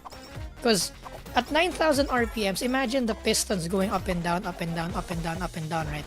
You need to have lightweight pistons. You need to have really, really strong connecting rods and everything, because the amount of stress that the pistons alone and the crank, the amount of stress that the crank needs to endure just by revving really high is insane.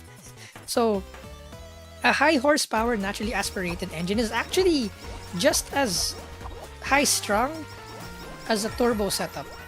So again, it depends if you want to, on the situation, if you want a turbo or a naturally aspirated engine. Because you can argue, yes, we can have a bigger engine with higher displacement, so we can have that horsepower more reliably. But the weight this time, you can't ignore that the engine's gonna weigh a lot, right? And it's gonna be big. So, do you have enough engine bay space? Can the chassis handle the extra weight? Like, for example, the two JZ, the JZs and the RBs, they hang so far, like in front of the engine bay, that it'll actually like affect handling. Strength. Sometimes, I don't really like the 3-cylinder in the GR Yaris, but it makes sense because you have a 3-cylinder engine which is insanely lightweight, and you have a turbo on it that can, it can push 300 horsepower. So you have an insanely light all-wheel drive car that's pushing 300 horsepower. That's not bad. That's not bad. And then also the argument with the turbo cars is if you street drive the car, you can have a streetable turbo. It's easier to have a streetable turbo car than a streetable naturally aspirated car. Because if it's naturally aspirated, your camshafts are probably tuned for high RPM, meaning in traffic it's gonna be really bad. But if you have a turbo car, you don't need that aggressive of a cam profile. So you can still have a really streetable car with a turbo setup. And here's the thing: in traffic, when you're not moving, if you have, like, let's say a GR Yaris, you're only idling like a 1.6 liter 3-cylinder. So you're not consuming that much gas idling. But when you put your foot down, you have the power.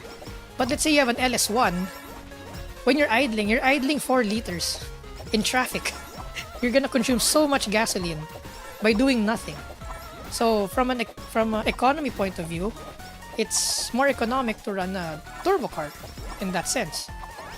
So yeah, it depends on the situation that you're in.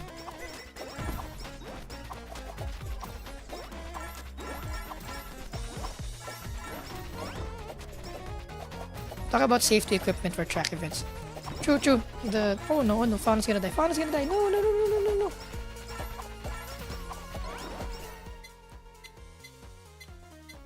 Increase health. Let's go.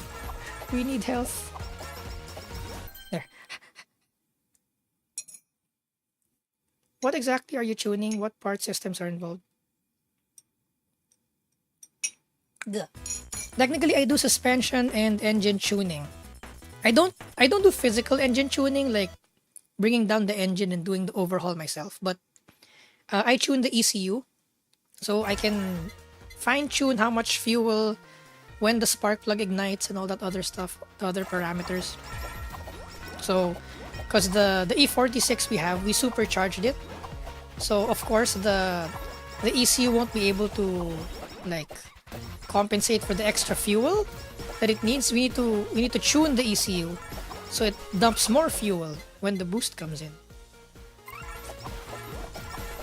And suspension wise, I tune the coilovers. If you have adjustable suspension, camber, caster, toe, preload, spring rates, fast, slow, bound, rebound, bump, rebound. Yeah, the music in this game is so awesome. Very good background ADHD thing while I yap. Yeah. Yappity yap yap.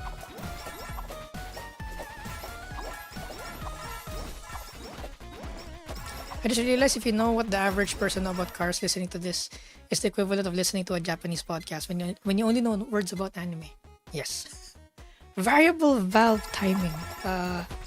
Compression ratio. What else? Wastegate. Blow off valve.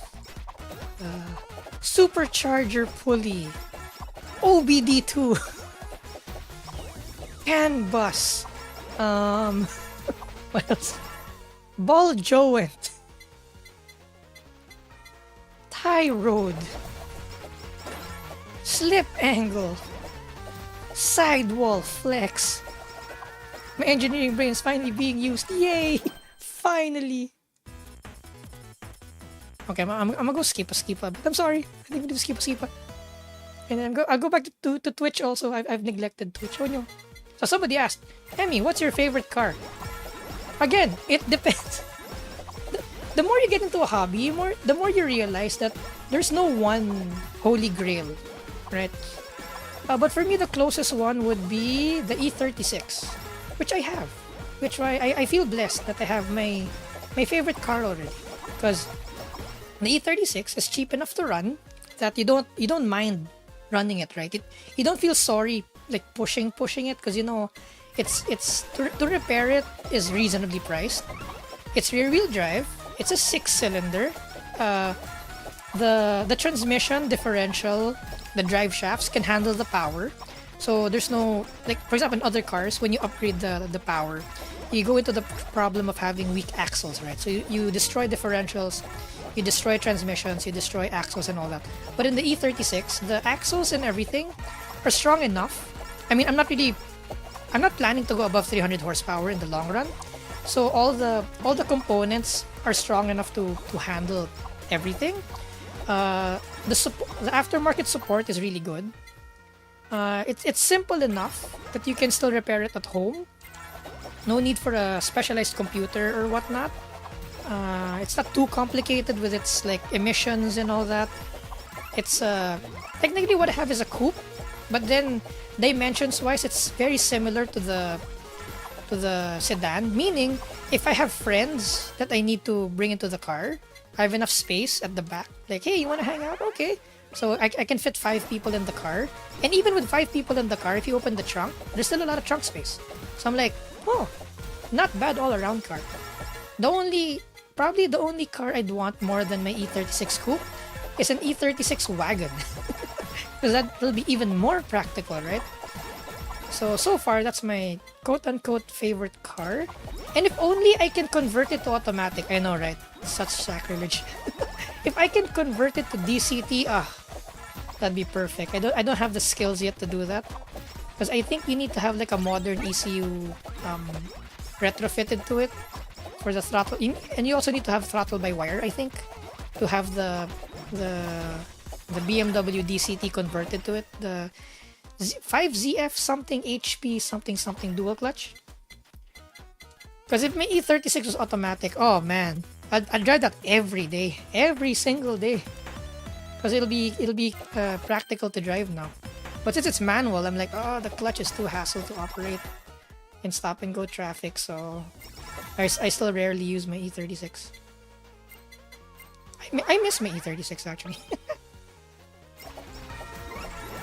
So yeah, favorite car E36, but again, it depends because there's a car that's a jack of all trades means that the car's not good at a certain like specific tasks, right? A specific task, singular, like a specific task. So you know, to haul stuff you need a specific car. As a daily, you need a specific car. Like some people think, you know, oh, I want a supercar. I want a dream car. Whoa, whoa, whoa.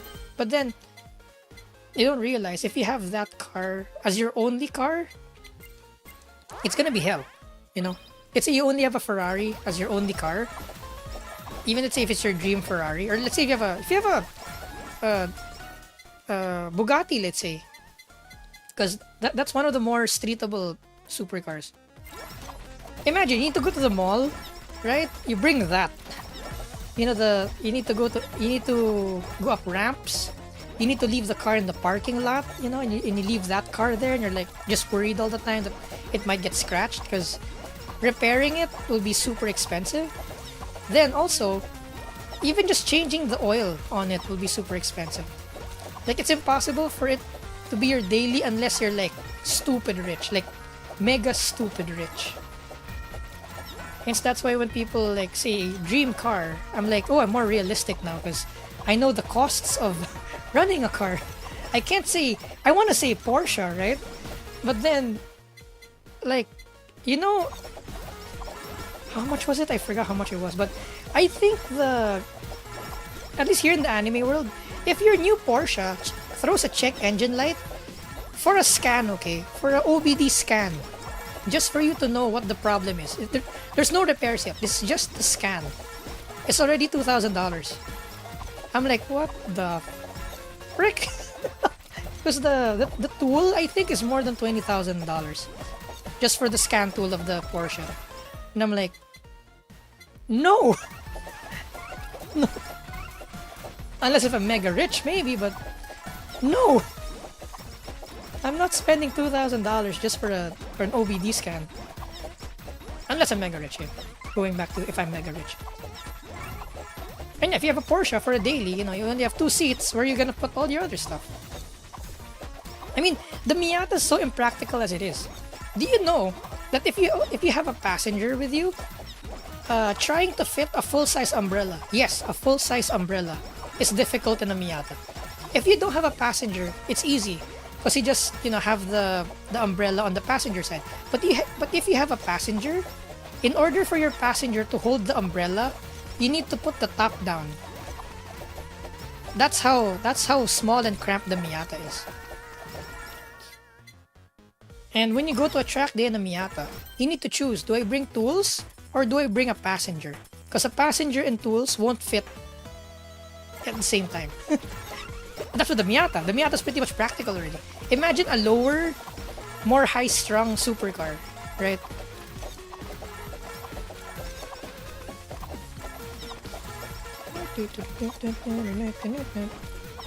Cheezer. Ah, Cheezer, hello. I'm officially in sim racing hell. Oh yeah, chat. Okay. I wanted to say this earlier, but I forgot. So, I tried iRacing again. I drove earlier. And I'm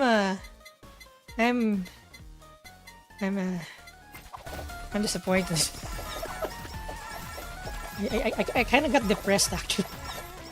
Like no joke, I kind of got depressed when I drove iRacing. I'm like, wow, what is this? This it's so expensive, but it drives like this. You gotta be kidding me. Oh crap, Fauna's gonna die. Oh no, Fauna, no. Fauna, no. Where's the burgers? Where are the burgers at? No. I need healing items. I will now enumerate what I don't like about the iRacing model. Number one, the engine model. For some reason, in the pits, the Miata and the 8.6, when you dump the clutch, you have enough grip that there's no actual wheel spin. I'm like, what? That's impossible, right? You don't have enough power to do a wheel spin in first gear, launching it at red line. That was my first red flag. I'm like, what? But it's so easy to overpower the cars on the corners. So I'm like, wait, that doesn't kind of make sense, because during a standstill, there's so much grip that I can't even do a burnout. And you're telling me that there's no grip exiting the corner? I'm like, I don't, like my brain can't, the ratios, the grip ratios, it's not adding up. That's number one. Oh crap, oh crap, oh crap, oh my god, what the hell? Oh no, oh no, oh no, fauna, nah. Oh no. You know, we died it. R8 may be one of the best daily supercars. I heard, because the Audi is still an Audi. So the diagnostic scanners for the Audi is still for an Audi. Sneeze. Thank you, Stream Deck. Character select. Let's try the new stage. Oops. Ame. Ow!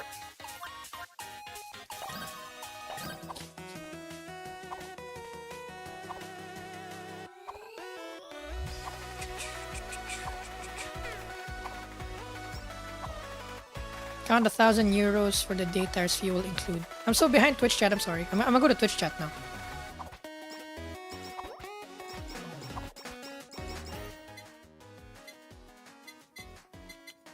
Bam. Go Toge, guys. You just need to escape the cops. Yeah. It's not. It's only illegal if you get caught. Oh yeah. Motorcycles aren't cheaper because motorcycles go through tires so much more so much more faster. Wow, my grammar. Motorcycles eat tires. And tires aren't cheap. Also, a motorcycle tire is like twice as much as a car tire.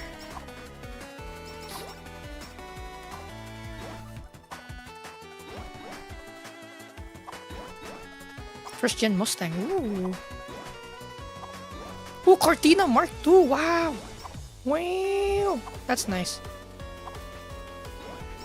I mean, ako dyan eh.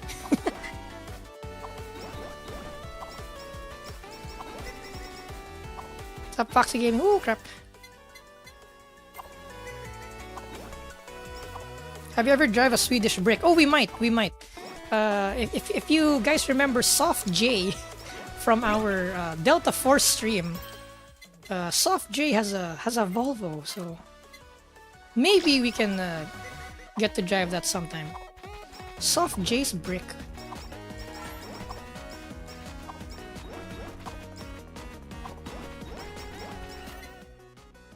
I would like a Saab Sonnet. Ooh, I don't know what that is. Saab Sonnet. No replacement for displacement. That's true though, because the simplest way for me for my E36 is actually to drop in a LS in it. That's the simplest, most mindless way to get to 300 horsepower I can think of. Because to get to 300 horsepower on the M series engines, you need a supercharger or a turbocharger. Or you need to buy an M engine, which is ridiculously expensive. Because the problem with by M engine I mean the S52, S54. By M engine I mean the M50 engines in the non-M cars.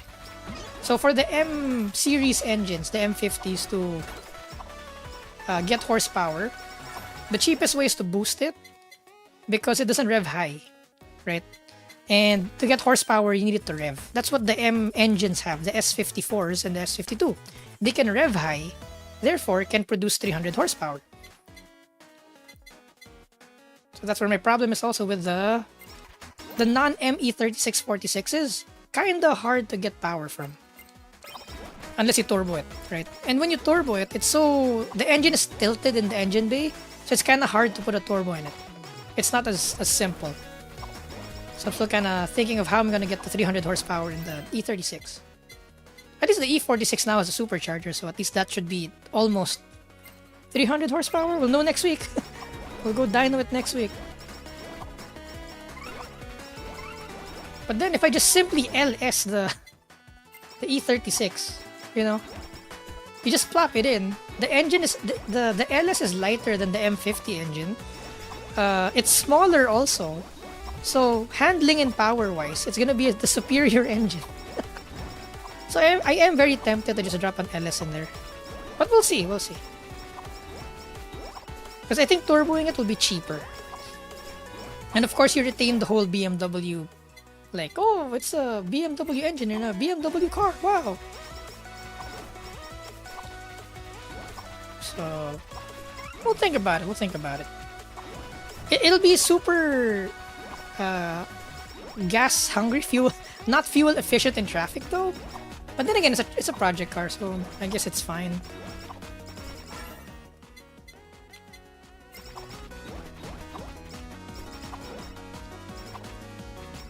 Yeah, no wheel spin with clutch shake should be illegal. I know, right? B16 on a Civic is torqueless. Yes, it is. But at least it has RPM. So, you know, once you rev it up, there is horsepower.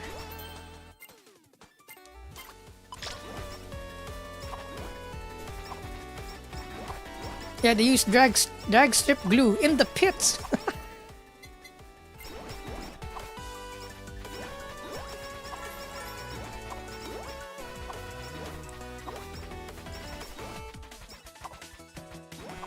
Did someone say brick? The safe brick. I never liked those motorbike riders who do Superman with skinny ass tires. Fact.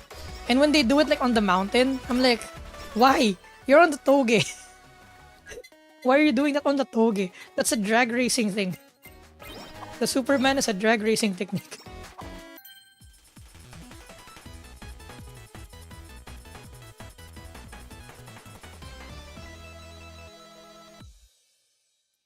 People say no replacement for displacement, but Americans make 6-liter engines that do 120 horsepower.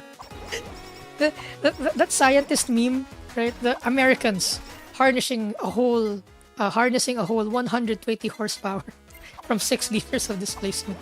Amazing. Though in fairness, those engines last forever though. Those engines are so understrung. They last forever.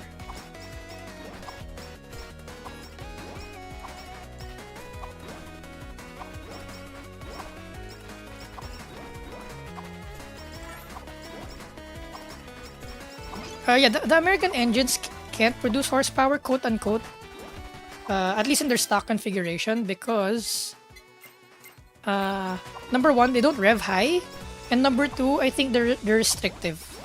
They do have a displacement, but it doesn't breathe that well. Hence, if you make them breathe, increase the compression ratio, and raise the RPM, they make a lot of power. That's where the V8 tuning comes from. Where the drag people come in. They can unlock the potential of the V8s. Because the platform is there, you just need to make it do it.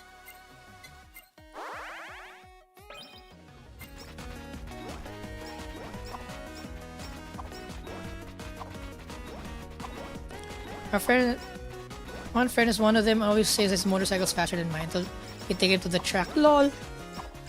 The old 400cc motorcycle chasing litter bikes. Let's go. Speaking of, I just want to share this. In the anime world, some people call litter bikes leader bikes. I'm like, leader bikes? Well, I guess they're flagships, so I guess they are technically the leader of their brand. Leader bikes. Nice. Do you guys think 500 horsepower is already too much for a street car? It depends. If your street car is 2 tons, then it's just right. If your car is 1 ton, yeah, that's too much. Because depends on the driver also. Because I'm the type of driver that I want to maximize the car. Like I want to floor the car. That's where I find enjoyment. So I realized when I have a higher horsepower car that swap that I can't floor the car anymore, which is sad. So I actually would like to have a 200 horsepower per ton. Actually, that's already too much for the street. Like 160 horsepower per ton. Decrease damage and speed of character. No. Strengthen. Because like a 300 horsepower street car, at least here in the anime world, there's not enough room. So it's kind of boring for me because I can't floor it. It's boring. I'd rather have a 160 horsepower car that I can like floor for like 10 seconds. Like, yeah, let's go.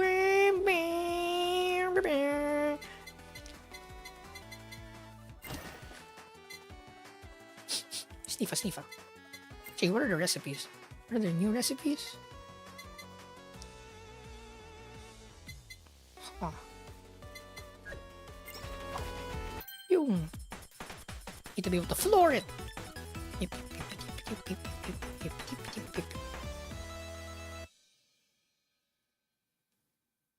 I never understood why people want 1,000 horsepower. For the clout, maybe.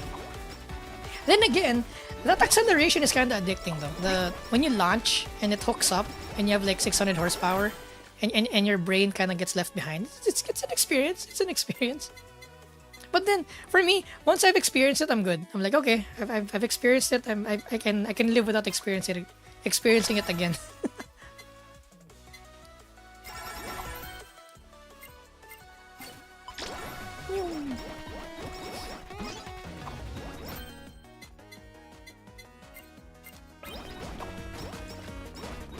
I'm back. Need that 50-50 weight distribution. Oh, on the contrary. Well, it depends. If you want a more predictable car, you want to have a more front biased weight distribution. That'll make the car more predictable and easier to drive. But then if you want a car that wins, it's actually 60-40. Rather 40-60. 40 in the front, 60 in the back. 50-50 weight distribution is a marketing gimmick. It says, oh, the balance. Wow, amazing. Actually, no. If you really want performance, you want 40-60. You want more weight at the back. And sometimes 50-50 is kind of hard to drive. Because sometimes it drives like a front biased car, sometimes it drives like a rear biased car. So that's why sometimes I prefer a car that is a bit more front biased, and sometimes I prefer a car that's a bit more rear biased. 50-50 for me is it's too in the middle that your driving technique you need to switch up your driving technique depending on like the scenario. Because sometimes you drive it like a front engine car, sometimes you drive it like a rear engine car.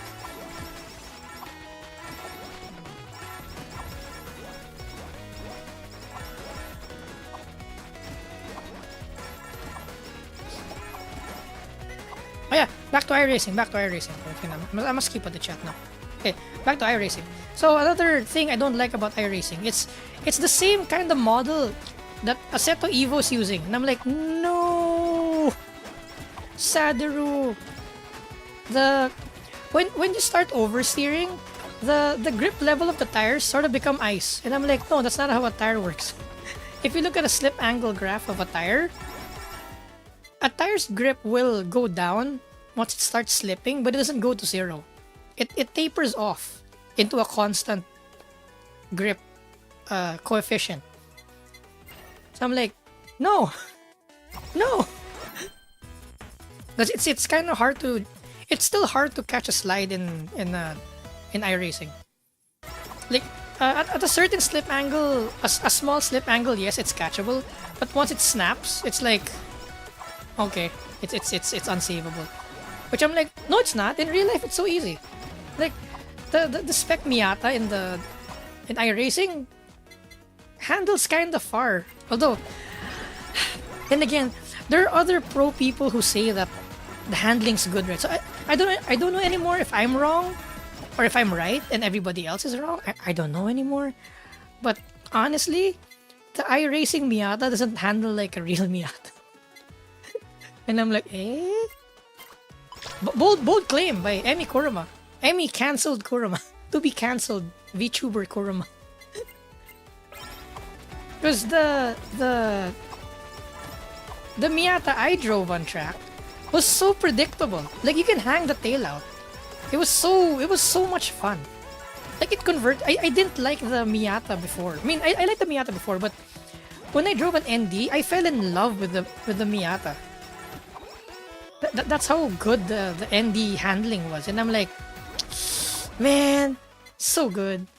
So the handling of the Miata has been etched into my brain, and it's not the same handling I'm experiencing in iRacing. And I'm like, what the hell? Kind of sad. Kind of sad. Although a lot of serious drivers don't like the ND Miata because it can't put the power down. Lol. The ND Miata's stock suspension geometry is only good for the stock power. If you add more power, it's not gonna be able to put the power down anymore. That's because of the roll center inclination. Wow, more Japanese words. So the roll center inclination of a stock ND Miata is more akin to a front-wheel drive car, but that's what makes it into such a darty, responsive chassis. And given its stock tires and its stock horsepower, it's perfect. The suspension tune is perfect. The way with traction control off, the way the chassis moves, the way it trail brakes out, the way it oh no, I'm dying. The way it kind of kicks out if you're kind of impatient at the corner exit, it's so good. Some of the drivers don't like it because it's not allowing them to put the power down on the exit, which for me is a good training tool. Which is why I recommend the Miata ND to like a beginner driver, because it's going to teach you all of the habits, all of the patience you need to drive any car actually. So I like it because it punishes you for being too excited on the throttle. Which, if you're a serious racer, you might not want it. You might want a car that can put the power down, right? Which is fair. I understand why you want that. So, if you want a car that you're going to add more horsepower in, I recommend the 86BRZ because the suspension geometry of the 86BRZ is more welcome to more horsepower. But the Miata is not. Adding more power in a Miata will not be fun. Grip-wise, it won't be fun. Suspension geometry-wise, unless I guess you redo the whole suspension, which is kind of a endeavor on its own. So yeah, going back to iRacing, that's another one. The tire model being that, because okay, chat. If you oversteer a car, oversteer means drifting. By the way, when the tail comes out, that's what oversteer is. When you oversteer in a car, to save it, you need to first know what induced the oversteer. There are only two ways that oversteer will happen in a car. Number one, if it's momentum induced, right? You're going too fast, you shift the weight forward, you're trail braking. That's all momentum induced oversteer, right? So that's number one. Number two is power induced oversteer. So that's when you're throttling and you add too much power and the tail comes out. That's power induced oversteer. So when you're oversteering and you want to correct it, first you must determine, is it a momentum based oversteer or is it a power based oversteer? Because if it's a power based oversteer, the way to correct it is to lift off the throttle. By lift, I mean not totally lift, right? Decrease throttle input so you get rear traction back because it's power induced, right? But if the oversteer is actually momentum induced, you can actually use the throttle to regain grip. Because that means a momentum induced oversteer means that your rear tires still have some capacity for forward grip, something like that, for weight shift to happen. So if it's a momentum induced oversteer, you can put a little bit of throttle. I call it maintenance throttle. You can put like half, 1/4 throttle just to settle that rear end, so it doesn't really go away from you. The thing is, in iRacing, because of the tire model, when you oversteer, it's gone. Like, I've had momentum-based oversteers, and I put the throttle on, it just oversteers me more. And I'm like, no, that's not how it works. At least from my experience, that's not how it works. Then, sometimes, when exiting the corner in the Miata, and no, the BMW actually, the M2, because the M2 has power to actually snap the rear loose. When I have too much power exiting, and I lift off, it snap oversteers. I'm like, no. When it's a power induced oversteer and you lift off, you will not snap oversteer. You just don't. You'll regain traction. And I'm like, okay, this is weird. This is weird. I don't like this. I don't like this model. Like, I think to the point that I think my IRL driving might be affected if I take iRacing too seriously. So I might still play iRacing for the wheel-to-wheel experience, but I don't think I'm gonna take it too seriously because I think it's going to affect my reflexes and my reaction to certain car behaviors. Because when I do my current reflex move, it doesn't work. I'm like, what the hell? Okay, that's number 2. Number 3, the trail braking feels so unnatural in iRacing. It's like once you breathe on the brakes, the cars trail brake immediately. I'm like, what? I don't know. I don't know if it's just me. Again, I don't know if it's just me. It could be just me because there are better drivers out there than me. There are better like sim racers out there than me. And of course, you guys know my background. I don't have the moolah to have that much seat time, so I only get to drive when other people pay for it, right?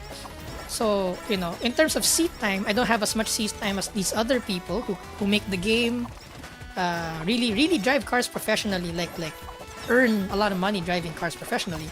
I mean, Max Verstappen drives iRacing, right? So there must be some merit there. But to me, from my experience, that's my conclusion. That's my assessment of iRacing.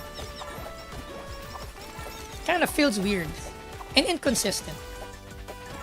Like the way the torque comes in and the way the rear grip goes away as the torque comes in doesn't feel natural.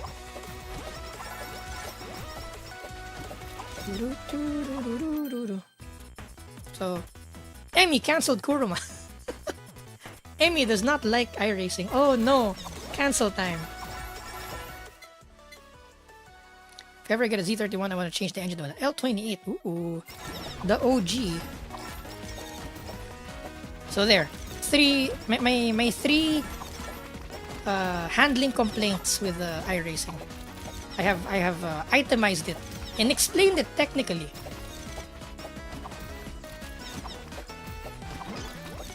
What was that? Anvil.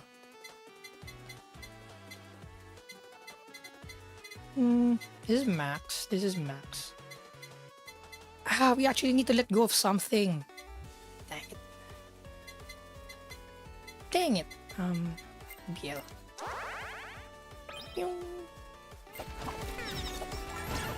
Ooh, coins.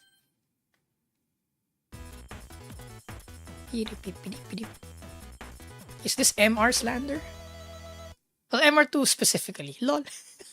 The other MRs are good. Just the SW20.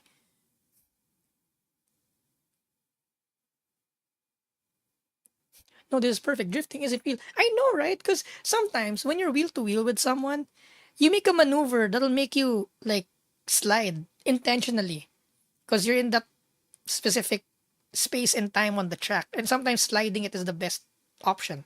But then you don't have that option in iRacing. Yeah, it's fitting the textbook driving style more. So it won't train you as a holistic driver. It'll train you to be afraid of slides. So there's a downside to that. Is that you might actually be more afraid to push a real car because you might think saving a slide is so impossible when it's so easy. Saving a slide is like, well, it depends on the car. It's like once you learn how to do it, man, so much fun. Flamethrower, damn. This flamethrower be wild.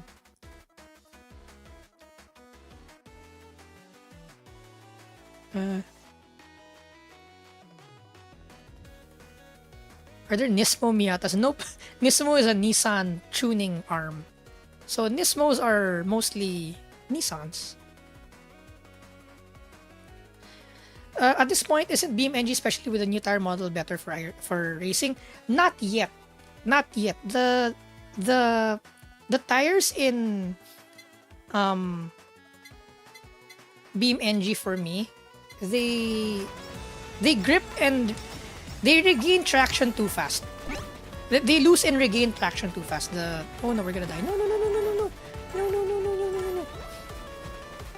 So not there yet, but I'm more forgiving to BeamNG. This is the reason why I'm kind of depressed with iRacing, because it's expensive, right? And it's being marketed as the it premier sim racing thing, right? So I'm holding it to such high regard. It's like me being disappointed in a. Okay, I won't name specific brands, but it's like me being disappointed with cars from specific brands that they aim to be like, oh, it's a sports, it's aimed to be a driver's car, it's aimed to be blah blah blah blah blah blah blah blah blah blah blah. Then I drive it and I'm like, what is this? It's okay, but then since it's marketed as a driver's car, I'm judging it as a driver's car, and there's a lot of misses here. And I'm going back to the Civic on this one, that Honda and BMW, even if they don't market their cars as driver's cars, they're such good driver's cars, which makes me mad because some of these marketed driver's cars can't even hold a candle to the Civic driving feel-wise, and I'm like, oh. Same with iRacing, because it's the sim racing thing, right? So I'm holding it to that regard. Like, be good at least, right? I mean, we're paying how many dollars per car? How many dollars per track? And the handling's like that. I'm like, oh no. So, yeah, going back to BeamNG, I'm not as tough on it because it's not aiming to be a racing simulator. It's aiming to be a simulator in general, and it's still in early access. And it's only $10. $10. It's reverse microtransactions. Because every update, you get a new game. Almost a new game. And you don't pay for it. It just updates in your computer automatically via Steam. So, you know, the handling model of BeamNG isn't perfect, but it's good enough. And for the price, I'd rather play BeamNG because it's close. They're getting really close. The first time I drove BeamNG, it wasn't worthy. It wasn't worth driving a steering wheel with. That's how, well, not bad. That's how like new the game was. But now, rally-wise, it's so good rally-wise. Circuit-wise, it's still kind of snappy. It's too snappy, circuit. But rally, so good at rally. And hopefully, this new tire model they're developing, I really hope they revolutionize the whole sim racing thing. Rather, they become the sim racing thing. Because imagine the damage, right? The soft body damage and all that. You break axles if you're too aggressive. You overheat the engine and all. And it's all simulated. That's perfect. It'll be just perfect. Like, I'd rather play BeamNG, even though it's like less perfect than the iRacing model. Because at least I'm having fun.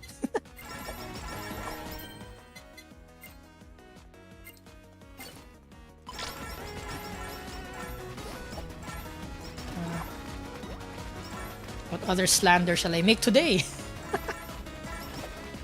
Emmy cancelled Kuruma, let's go. Because I paid for it. That's what I'm so sad about. Because I paid for it. I'm like, what the hell? I'll try to do some. Oh, maybe next week or next week we'll do some iRacing stuff. Just so I can, you know. Because I paid for it. Might as well use it, right? I'll show you guys exactly what I mean. Also, I was expecting the force feedback model to be really good. Like, the force feedback model on the berms aren't good. I'm like, oh, where's the berm? It feels like a bump, but it doesn't replicate the juddering on the steering wheel. I'm like, oh, where is it? Expensive game. Be expensive, please.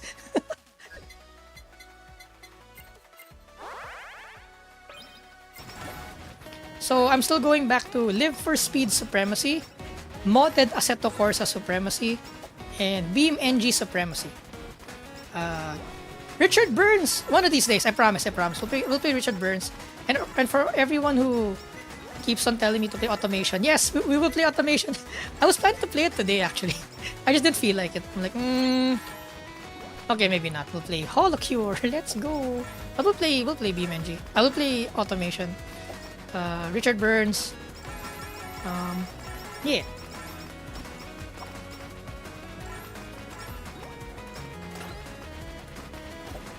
Boop, boop.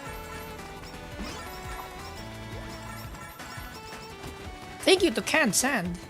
I don't feel as bad as earlier now. Yay! for paying for iRacing. Thank you, Canned.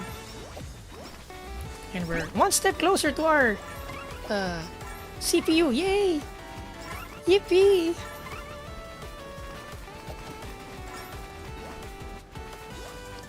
We'll go for the 9800 3DX. Let's go.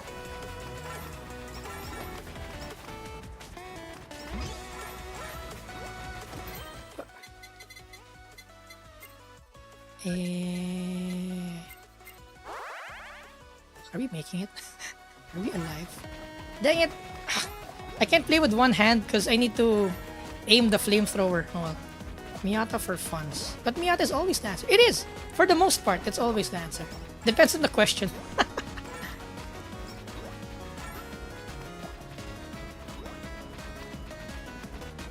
The problem with iRacing is that the developers asked to pro, they got the limit every time. So, go to the limit or lose it. I guess. And I haven't driven like a real GT car with like real slicks before. So maybe it is like that with the real GT cars? Maybe. Oh no, the frame drops. Let's go! I love it. Woohoo! Bam! Slow motion fauna, let's go! Oh no. The pole. You guys like Gazoo Racing? Yes! Though they're not perfect, but Gazoo Racing is the most active enthusiast brand there is right now. And I'm super thankful they exist. Like, if not for Gazoo Racing, where would we enthusiasts be at right now? If it weren't for them. They're the only ones literally pushing for motorsports, grassroots motorsports. Like, thank you, Morizo. Thank you. Such a, like, you know, they're not perfect. Like, honestly, the GR Supra and the Yaris, I'm not saying they're bad. Okay, there's a personal preference. Okay, don't cancel me on this one. But I'm not a super fan of the Yaris and the Supra. Not because they're bad. It's just a preference thing. Okay, I don't like 3-cylinder engines. Okay. And that's the only reason. I don't like 3-cylinder engines. If they had a 4-cylinder engine, I would love the GR Yaris. But look, they're developing one, right? They're currently developing a 4-cylinder turbo engine. I'm like, wow, thank you, GR. Because for the longest time, I thought the GR Yaris will dethrone the K20 if they're going to put a 4-cylinder turbo on it. And I'm like, finally, the archaic K20 can finally retire, right? Because honestly, the K20 is kind of archaic. It produces horsepower, but in a very archaic way. Because right now, the Civic and the L Series engines, in terms of modern engines, they're the most fuel inefficient engines there are. Like, amongst our, right, we review cars, as I've said. We review test units and new cars and all that. We've determined that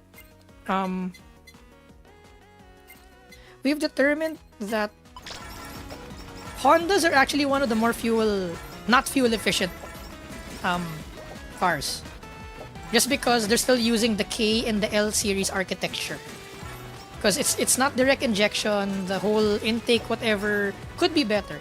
Even the China engines are more efficient than the K and the L series engines, right? But it's just so that they're not efficient fuel-wise, but they're still very, very good power-wise.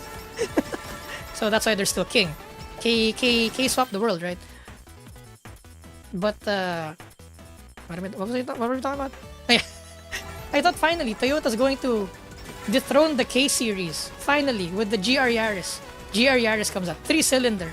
Me, face palms. Why? Why Toyota? Why? I trusted you. But good thing now they're producing the 4-cylinder, so that's good. That's good. Sasuga. Because one of the major problems that GR Yaris drivers have now is the engine vibration.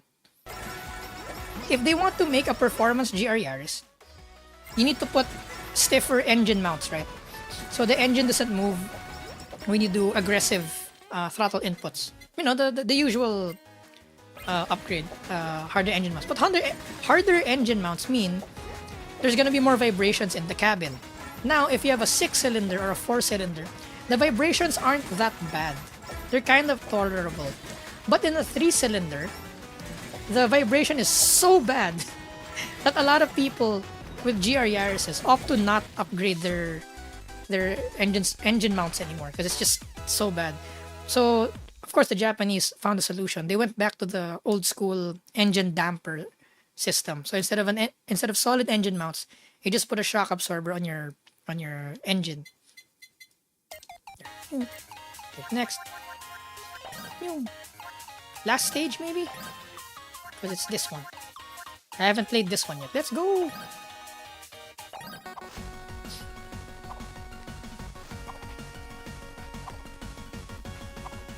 And my trauma with SW20, so yeah. Probably why I'm not a super GR fanboy, but I'm thankful.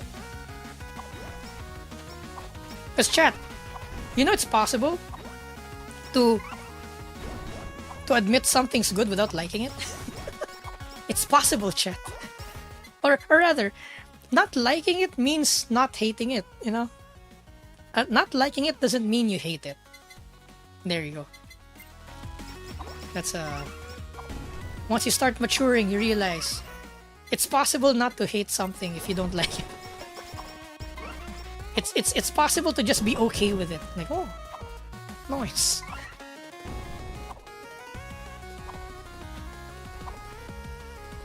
So I'm doing GR slander and I'm doing iRacing slander. Let's go! Emmy cancelled Kurama. If it's the standard, why is it so? If it's so messed up, why is it the standard of sim racing? Okay, what iRacing does really well is the racing part. Because was it 30 minutes? There's a race every 30 minutes. The multiplayer. So, and the rating is good. You can't be a bad driver because, for example, you keep on crashing into other people. You're gonna get a bad rank, so you're not gonna be able to race with the good people. So, they're good at filtering out the trolls and the not serious racers, and they're really good at simulating real racing. The flags, the penalties, the grid starts, the rolling starts, the yellow flags, whatever, and the whole matchmaking system. Because you can have a race at any time you want. Unlike, let's say, Assetto Corsa and Live for Speed, you need to kind of look for a race, and you don't know when the race is gonna happen, and the interface is kind of not as intuitive. In iRacing, you log in, you hop into a race, you're in a grid race with real people. And I'm like, man, that's actually pretty convenient. So it'll teach you racecraft like no other racing sim. That's why I think I'll still... I got a 1-year subscription, so I'll still probably play iRacing, but more of to train with the focus of training my racecraft than my racing. Racecraft, by the way, is how you battle other people. Because of course, having a good lap time is like ideal, but it means nothing if you don't know how to race with other people. That's what you call racecraft. And we okay, another glossary input entry is wheel-to-wheel racing means is you're racing with other people at the same time on track. Because there's also time attack where you just, you know, get the best time, but you're not necessarily racing other people on track. The racing we know, like Formula 1, that's called wheel-to-wheel racing. Or grid racing. What's trail braking again? I forgot. It's when you're braking and the tail comes out. You use trail braking to help you turn into a corner. So ideally, as you enter a corner, you're you're hard on the brakes before the corner, and as you enter the corner, you slowly roll off the brakes, but you're not completely off the brakes, so that the rear kind of steps out as you turn in. Trail braking.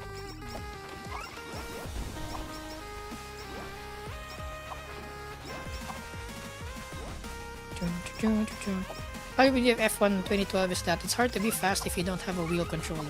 But that's pretty much in any sort of sim. Though F1 is not a sim, uh, having a wheel is very, very much preferred. It gives you more control.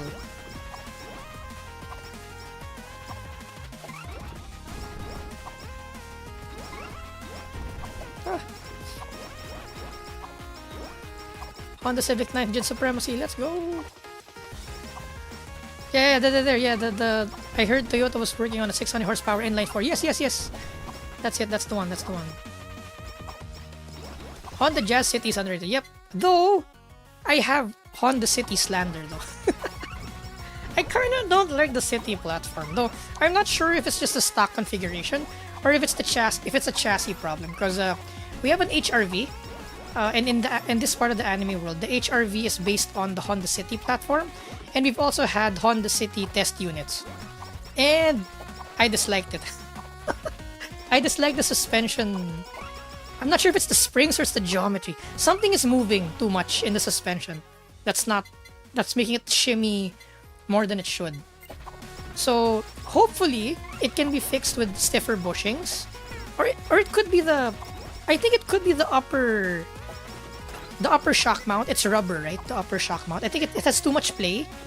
But the Honda City chassis specifically, OEM wise, has a shimmy that I don't really like. Like I hate it. I hate the shimmy. But I have not found specifically what causes it. Oh no, I don't like this. I don't know specifically what causes it and if it can be tuned out. Maybe soon we'll find out, because I'm just waiting for our Honda HRV's warranty to run out, and I'm just waiting for my dad to probably get another car. Maybe. So if I do inherit the HRV for some reason, I will try to find out what that component is, and I'll tell the world. HRV city owners, if you're having problem with this is the solution. Because it's not a spring shock issue. The spring and the shock is actually tuned quite well. The dampers are well tuned to the spring. It's just that there's something else in the suspension that's moving that I don't like. Okay, I take that back. The shock absorbers in the HRV, the front shock absorbers, are super underdamped. It's kind of ridiculous. It's kind of floaty. It's too floaty. Don't like it. Hate it. But we have one. See, that's how much Hondas are like so good. I don't like the HRV, but I told my dad to get one. Because I'm like, suspension is easy enough to fix. We'll find that issue somewhere down the line. Like, oh no, I picked the wrong one. The hardest thing to fix on a car is probably steering feel, brakes, suspension geometry. That's the hardest thing to fix. Engine, power, suspension in terms of springs and shocks, super easy. Engine swap it, turbocharge it, tune it, super easy. So when you're looking to a car and you're looking to a chassis, don't mind too much the horsepower, don't mind too much the spring shock combo stock suspension thing. Don't mind that too much. Mind the chassis, because the chassis is the hardest thing to modify in a car. Like, how's the steering feel? Because it's so hard to, like, once a car has bad steering feel, it's so hard to correct that.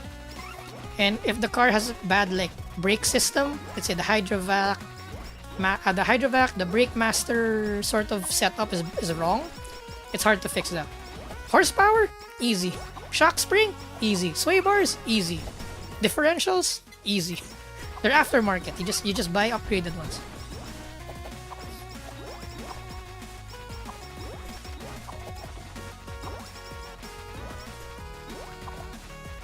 The Pupra fan base. Yeah, they're a special bunch. But the Supra is capable. Like the new Supra, it's I think one of the cheapest, fastest car you can buy for the track. Is the GR Supra. One of the more bang for buck cars out there right now. Performance cars.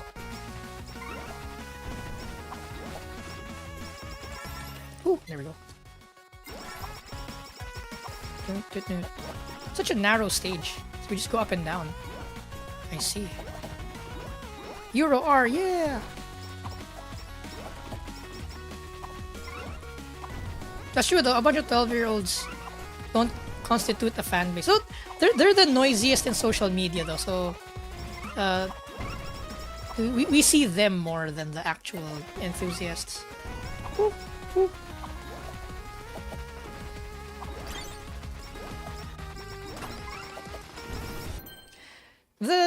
The Ace, was it A80 or A70? The A80, the one with the 2JZ. The chassis is just it's alright. The chassis. But what made it legendary was the engine. 2JZ is pretty stonks. Yo, let me out. I need the anvil. Ugh.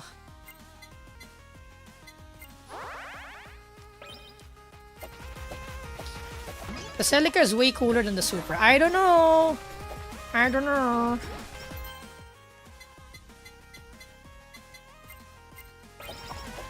Remember, for the Celica to cement itself into motorsports history, they cheated. Remember that. That'll always taint the Celica name in my opinion. Because it's like they needed to cheat in order to win, and I'm like, okay, fair. I mean, not fair, unfair. That's why I'm not into Celicas. I'm highly not into Celicas. And, you know, Celicas weren't popular back then. I have another theory. Because all-wheel drive cars, you've got the STIs, you've got the Evos, right? Oh, thank you for the super. Thank you for the super. Another Emmy hot take. Oh no, I'm hot taking again. I should stop hot taking. But in the advent of Evos and other and the Subarus and the other all-wheel drive cars, you know, the Celica was one of the cheapest cars you can buy in marketplace because they were quote-unquote undesirable. And I think that's just because of the motorsports, or like it's so hard to make them competitive on the track, or like competitive in general. It's kind of hard to make them competitive compared to like a Civic, compared to like an Evo, compared to like an STI, right? So now that the Evos are ridiculously expensive. The Evos are ridiculously expensive. The STIs are also expensive, the old ones. And we don't really have any other all-wheel drive cars anymore. That's when the Celica started getting into the limelight. I'm gonna commit some MR2 slander also. It's the same with the MR2. When the Miatas, the Silvias, the Sephiros, when they were still readily available and they were still kind of cheap, no one looked at SW20s even though they were cheap. Right? The SW20s weren't expensive before, but still nobody bought them because you can. Why buy an SW20 if you can buy an easier to drive Silvia, Miata, or Sephiro? What else? Evo, GTR, those cars, right? Only now have I seen the prices of SW20s go up, and it's exactly when the Silvias and the Sephiros became too overpriced, and I'm like, I don't want to be mean, but that's how I see it. Oh no. Oh crap, we died. That's how I kind of see it. The Celica and the MR2s are only gaining traction recently because the rest of the options are kind of running out. Okay, there. That's being bluntly honest.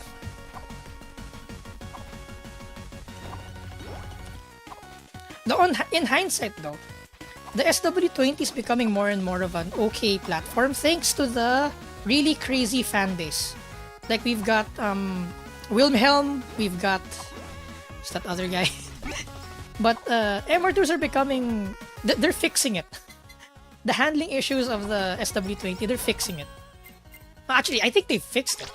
Because one of the handling issues is the roll center inclination is kind of bad, which the Wilhelm kit uh, kind of fixes. Back in the day, there weren't big break kits available for the SW20 readily available. Now there is. Also, one of the reasons why the SW20 was a snap over Steery Boy was the 3S GTE was too heavy and it was mounted kind of high in the chassis. If you look at the MRS, the 1ZZ is mounted really low. I think they noticed it. So the 3S GT is actually not really mounted that low. So you can fix that by getting a 2GR because the 2GR is lighter, or you can put a K series on it, or an SR20 or something. That'll fix most of the handling problems of the SW20 also.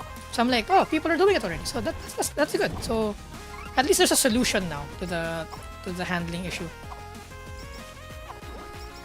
Oh crap! Oh crap! Oh crap!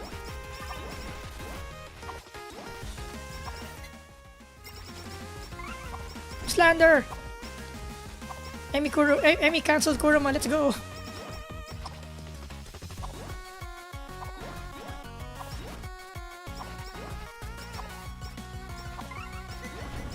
Thoughts on the 370? I have not driven one yet, so I am not sure. No thoughts yet.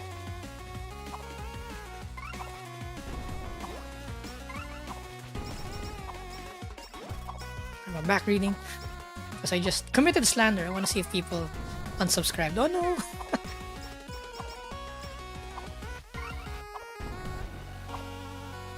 I need to get Moza R5.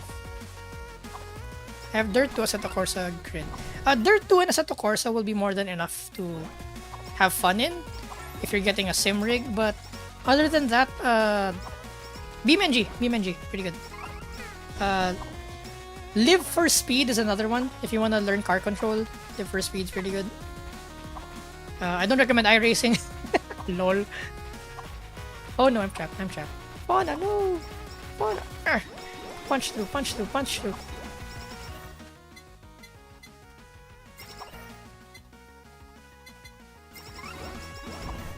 Hyundais are cooking also. Ha!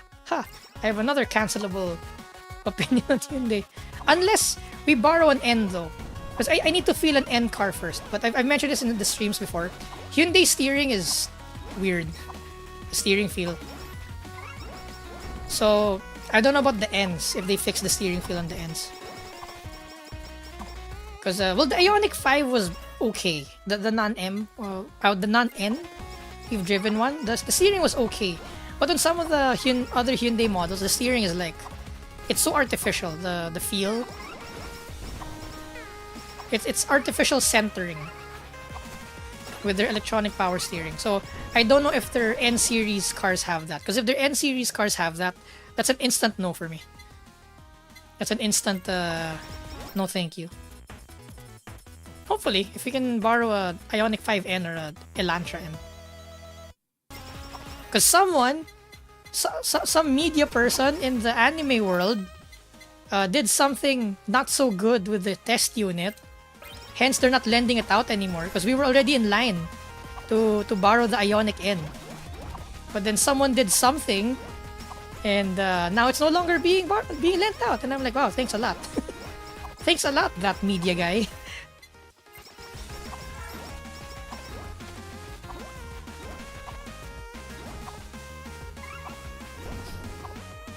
Though the N-Vision, I'm also excited with the N-Vision.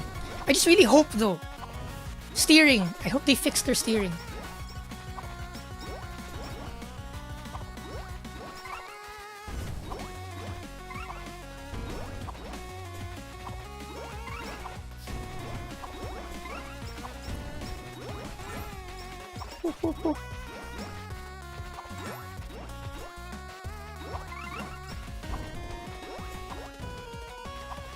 Max Stirland sends a duck. Quack. Hey, Shuba. Beautifully cheated though. Yeah. Because I'm not sure if the all-wheel drive system of the Celica can match up to, let's say, AYC or the asymmetric all-wheel drive of the STI or the Ateza ETS of the R34/GTR, right? R35.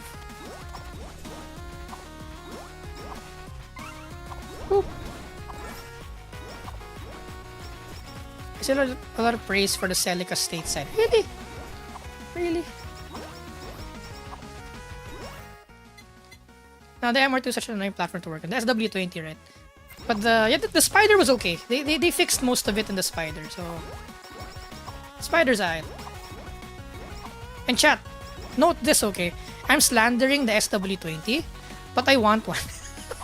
I want another one. I want an automatic SW20 that has like a naturally aspirated 3S GE, like a beams maybe, because they're fantastic dailies. The suspension, if you have soft suspension in the MR2, it's so comfortable, and the air conditioning is so strong. Like, my god. And since the engine's at the back, the noise and everything, the vibrations, it's such a good daily car actually. It's like a daily sports car. I would SW20 again, but automatic and naturally aspirated. Oh yeah, the clutch job on the SW20. Yeah. The bleeder nipple is like somewhere else. So there's a remote bleeder nipple away from the slave cylinder, right? I remember doing that also.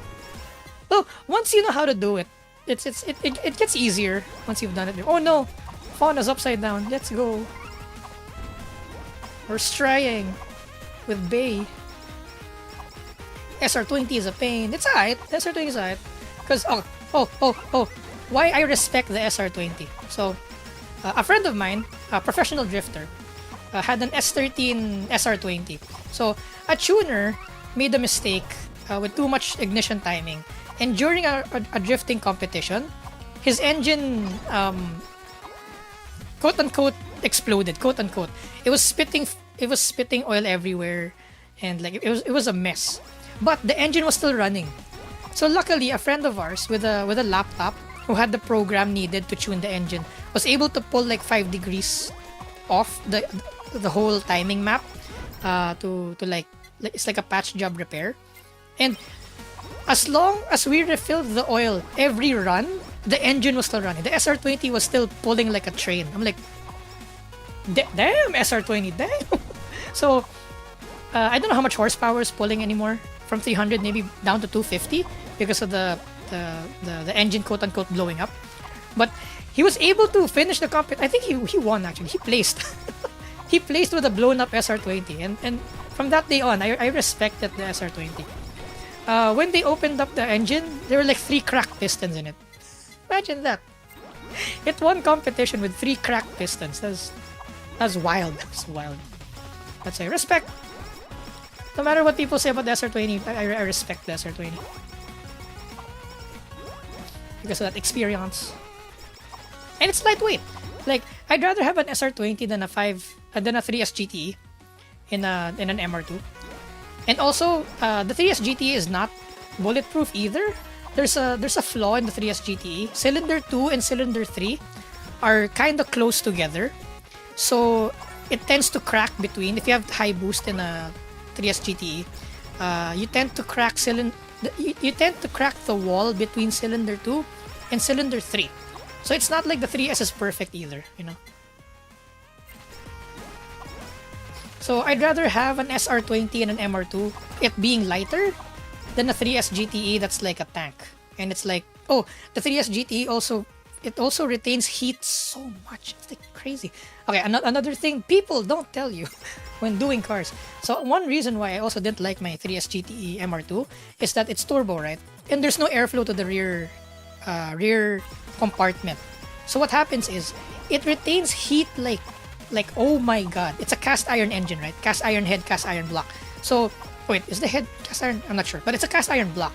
So it's like a cast. You know how a cast iron pan retains heat even after you've done the cooking. Same concept. Same concept with the cast iron blocks. So, for example, you do a track run. You do 3 laps on a circuit, for example. Then you park your SW20. Keep it running literally for 10 minutes, no less. You need to keep it running for 10 minutes before you turn it off. It's because the radiator is in front. When you turn the engine off, the water pump turns off. Then the water in the block continues to boil if you don't let it cool down properly. So after like a minute of you shutting the engine off after a track session, you will hear the engine boiling. The coolant is literally boiling in the block. So that includes your turbo also, because your turbo is like water cooled, right? So you need to keep the engine running for like 10 minutes to get all of that residual heat away from that cast iron engine before turning it off. And I'm like, man, such a hassle. It's just so hassle. Because the radiator's way in front. In other cars, it's not that apparent. Because even if you shut the engine off, the engine and the radiator are beside each other, and the natural, is it convection? Is that what they call it? The natural cycling of the cold water goes to the hot area and the hot water goes to the cold area. It naturally circulates in the block and the radiator if they're together. But if they're far away, like in an SW20, it won't do it naturally, so you need to keep the engine on. Or have an electric water pump. That's also another another way of fixing that. But yeah, more SW20 slander. Let's go!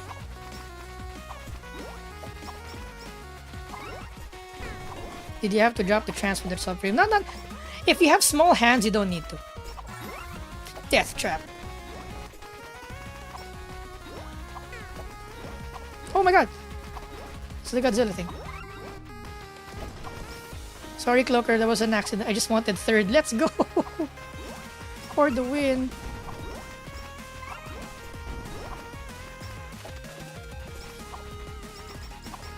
For AG, let's go!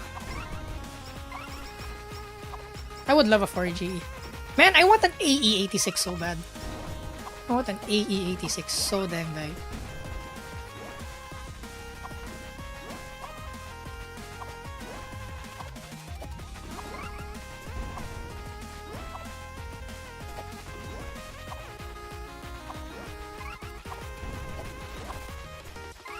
Skipa. I was the top of the game!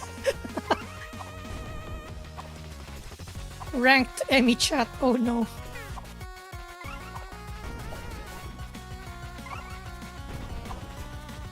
Oh.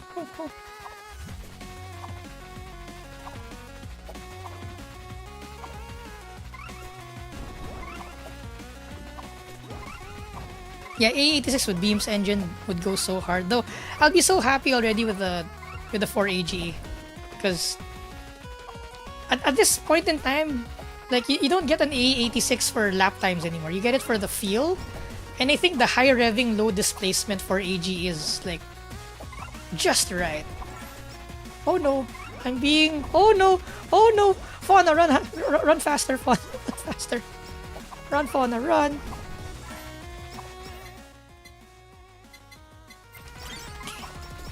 That stage pretty difficult.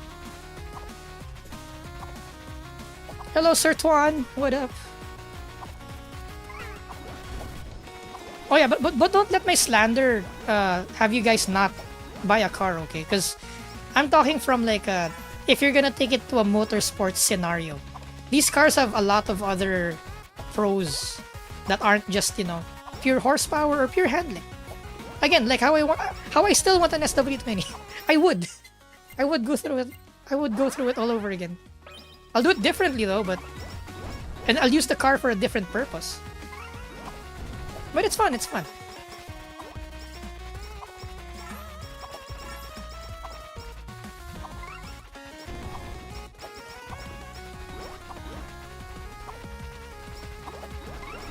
Ooh.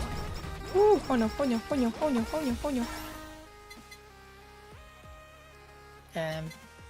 Yeah.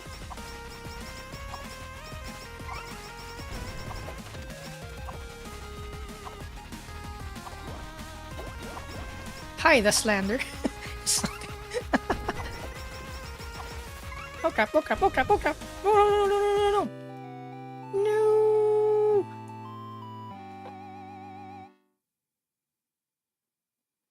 Foreigner is Australian? No, Bay. Wait, by foreigner, do you mean fauna? Is Emmy going to be added to the game? No, I'm not. I'm not Hobo wife. Okay, one more.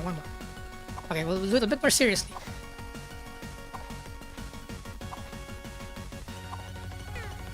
Now we got the Australian reference was we got the Bay item, that makes fauna upside down.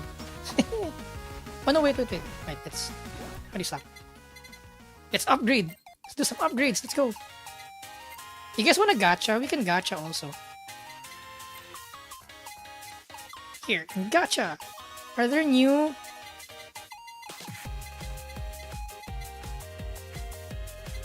Council promise. Gamers. Gen 0, Gen 1, Gen 2. Marin Senpai! Shit, Marin. Force. Oh, they have ID! They have ID! Risu. Oh wow, they have a lot of ID. They have everyone. Back to EN. Okay. Someone should make an Emi Kurama game. Where we just suffer in our project cars. Crying.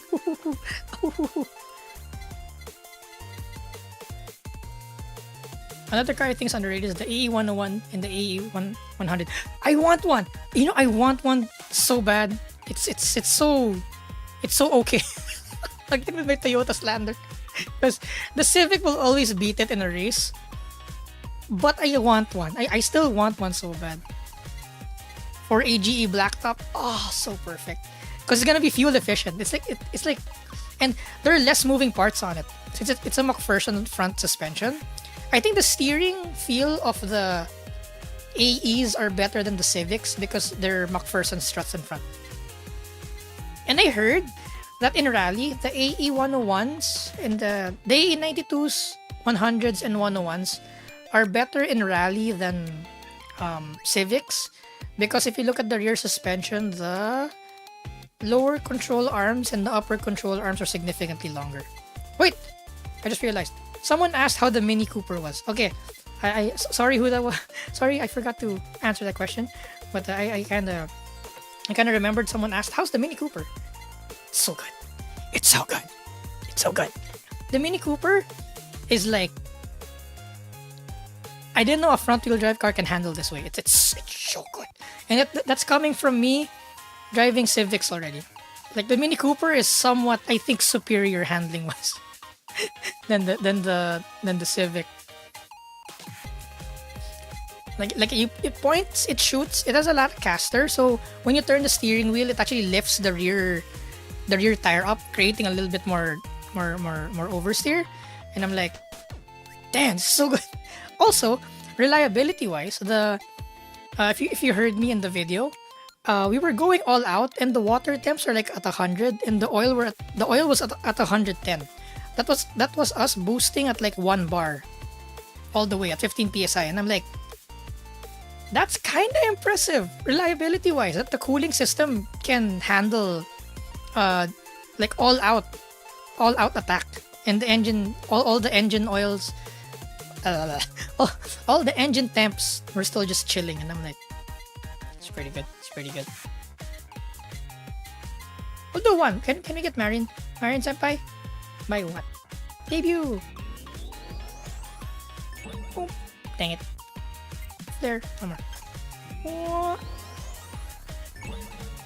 Peko.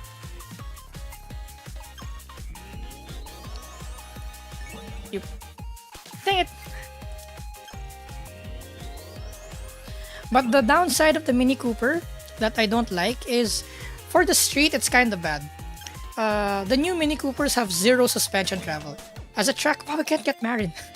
as a track car, superior. The Mini Coopers are so good, but as a street car, wow, we're really not getting Marin.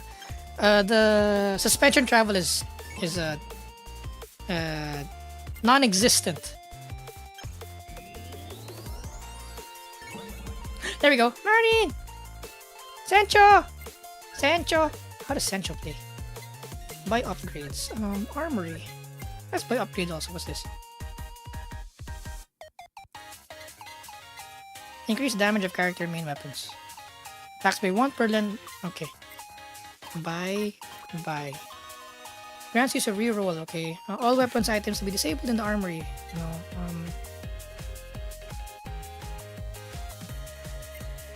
Okay, 1.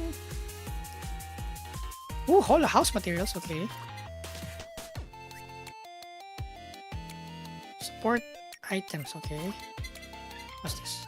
Fan letters. Okay. Unlocking stuff. Stats. We have a lot of moners now, so we can kind of max these out. Oh wait, increase the amount of money gained. This is priority.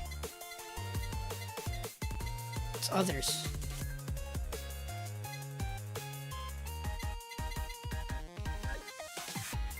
Okay, we'll do one more attack thing. Damage. Okay, there. Hopefully we have enough to fight the last stage. Let's try Marin Senpai. Marin swings a short-range sword in front while shooting a pistol at the nearest target. Okay. Let's go. Support item.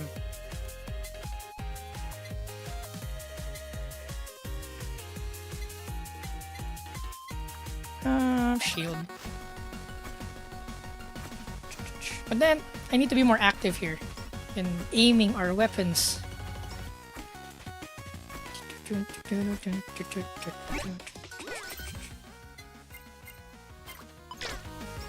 Ow, ow, ow.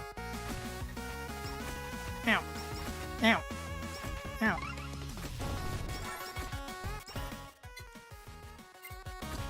$500 an hour, such a dream come true. I think it's anyone's dream come true. $500 an hour. Don't worry, chat. This still doesn't translate to like $500 an hour. Because, you know. Wait. Debuff. Okay. Because, you know. We're only gonna get this like once every 2 months or so. So, oh crap, there's a bomb.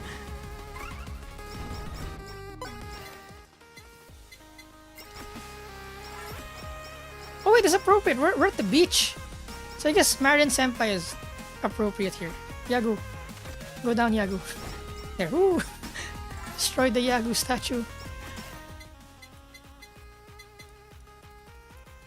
When collecting HoloCoins, increase crit by 1? Ooh. Additional HoloCoins? Okay, I'm loving Marin already. How does she know about the? Cause I'm up to date. Whoa. What kind of car are you working on? Me? Asking me? Right now, E36, E46, Civic EG, Civic EK, 1980s Lancer, 1970s Lancer, 1970s 240Z. What else am I working on? So far that. In the current roster, Lust. What is this? Marin reaches her climax. Bonk. Okay.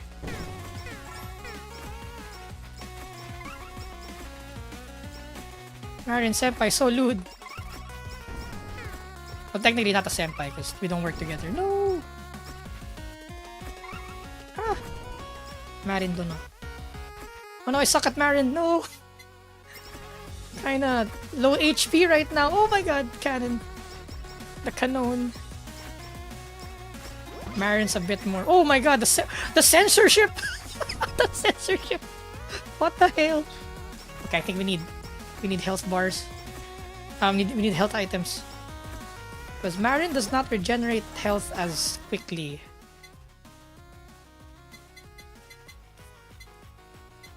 Okay. What? Why are you burdening yourself, Annie? With the project cars? Cause they're not my cars. That's how I live. I support other people.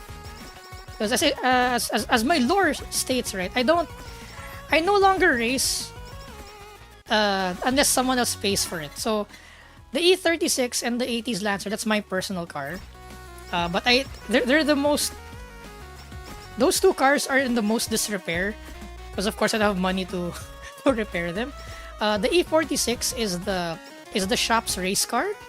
I'm their official driver and tuner. So I do the mods on it and I do the fine tuning. So the shop does the big jobs on it, but then I fine tune it specifically like tuning the suspension, tuning the ECU, and having the final say on like how the car should be, right? So it's the E46.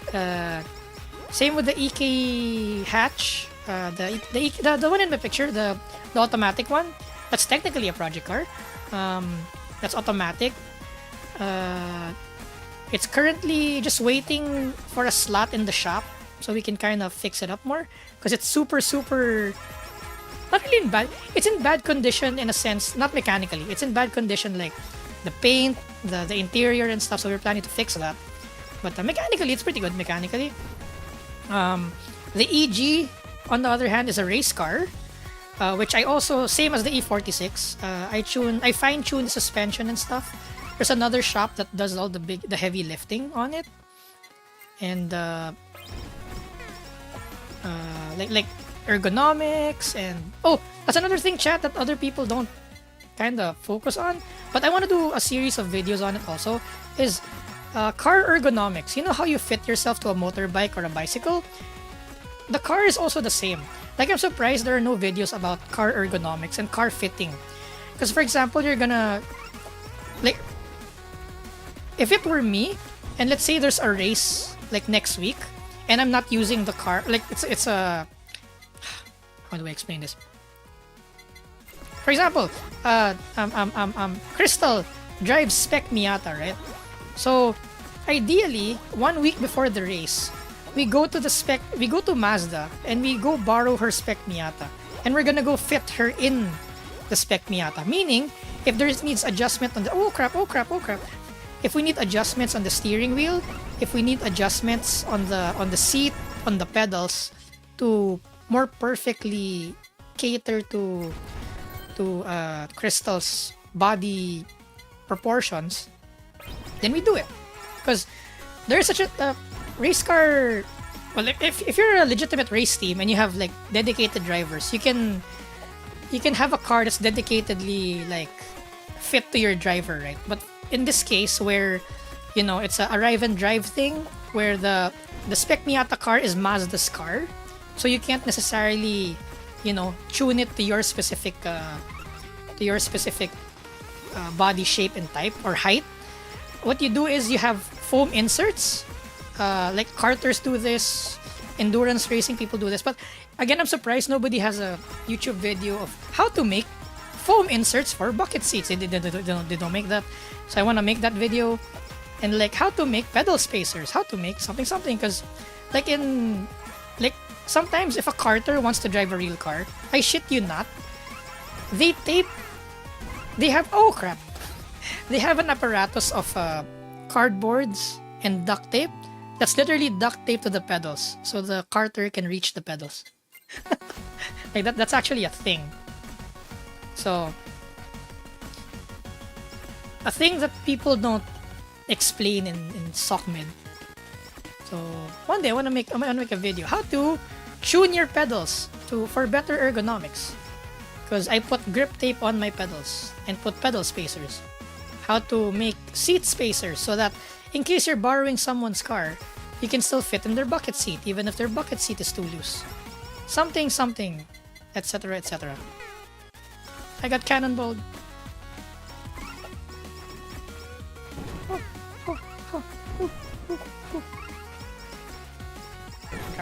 Crap. Strangely enough, the pedal placement on the E46 36 is pretty good, that I don't need to modify them. Oh, cool. It's exactly where I want them to be. Nice. Because, chat, do you notice that there are two types of sitting position on the extremes?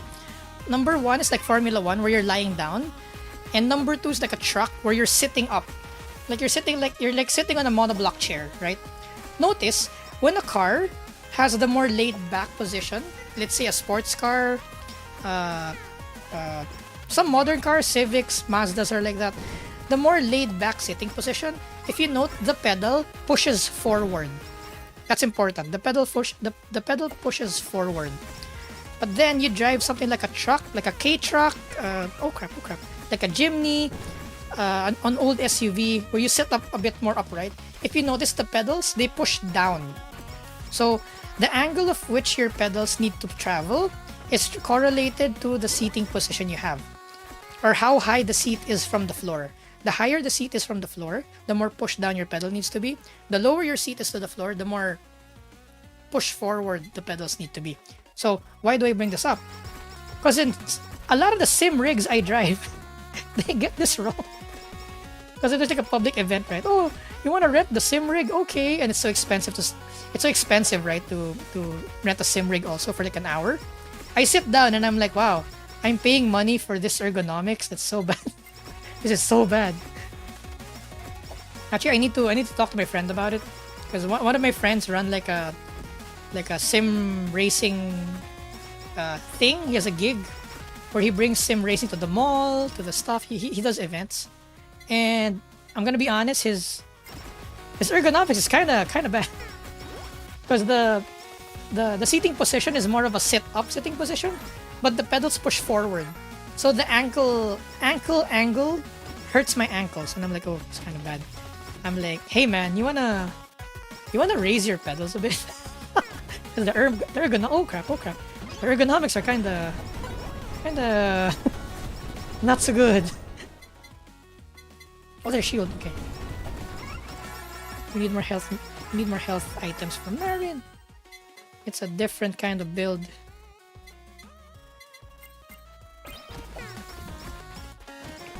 Ooh. Let's get back. What up? Amy being cancelled again. You know, the usual. Oh no! Oh no! Oh no! Damn, the cannonballs are kinda...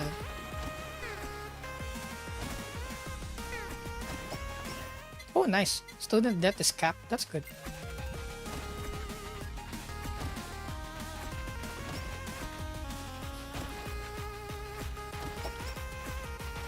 Ooh, oh crap, oh crap, oh crap, oh crap, oh crap!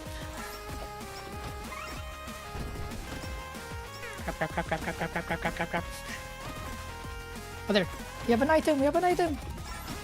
So much harder than Fauna. Ow.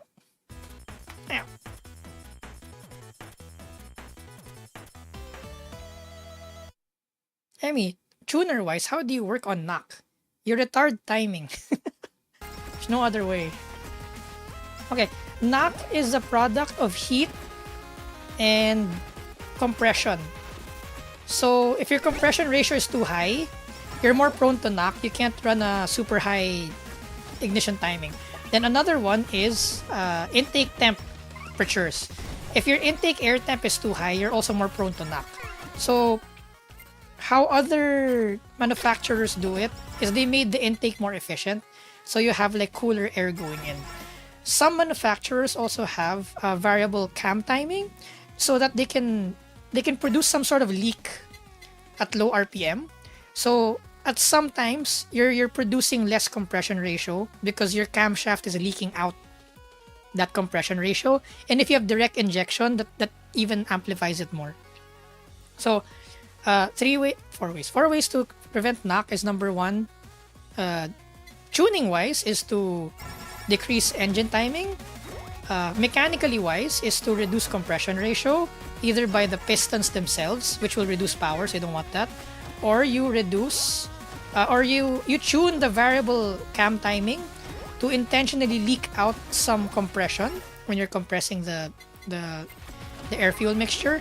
And number four is having direct injection helps a lot, because knock cannot happen if there's no fuel in the cylinder yet. So if you inject the fuel a bit later and like on time to when you want the spark plugs to go, you can have more aggressive timing without the knock. Yeah. Not a professional tuner, by the way. So, I'm serious when I say that. I'm not a professional tuner. I just read Google. And I'm applying it. Applying the jujels. Lots of jujel hours. What the fuck is sleep? I know, right? Sleep is so hassle. It gets in the way of doing stuff. Oh my god. Is this an official game? Yes and no. It's a fan-made game. But HoloLive is acknowledging it. So the creator can't monetize it, of course, because it's Hololive's IP. But it's free to play. As long as it's free to play, Hololive doesn't really mind. Which is why I love Hololive, by the way, because I remember, like, I'm pretty sure Nintendo, if you have like fan art in a convention, they'll find a way to like sue you. But then Hololive is like, you know, if you're not a big corporation and you're making the art yourself and you're selling it at a convention, go ahead, right? You know, have the fans, you know, enjoy the IP, and I love them for that. I love that they're not so greedy with their copyrights. Oh, oh, anchor! Look at the anchor. Nice, perfect. Marin's so slow. What the hell? Do the enemies have a debuff or something? Oh, we have a debuff. If we're too close to the bang bang bang bang bang bang bang bang bang bang bang bang bang bang bang bang bang. Your shield, coin or shield? No, we need more shield. Ugh. I miss Fauna already. I can play Fauna with my brain off. I need to think with Marin.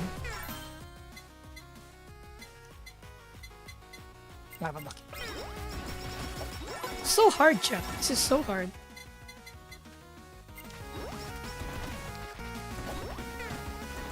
Yeah, education's expensive, man. I need to do a driving collab. Okay. Alvis with the collab.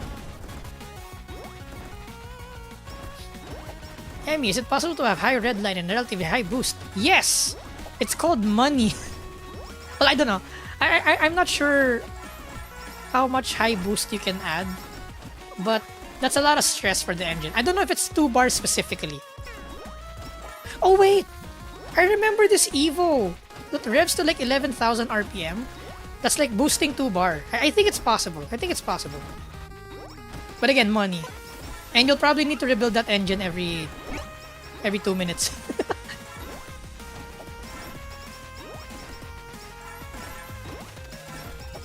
The amount of balancing and machining and stuff involved.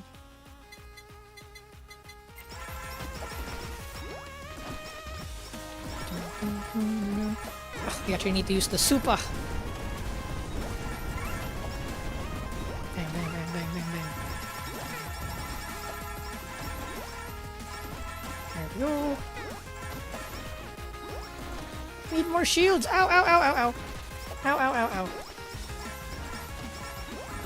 I miss Fauna because Fauna auto heals. Fauna auto heals. Okay.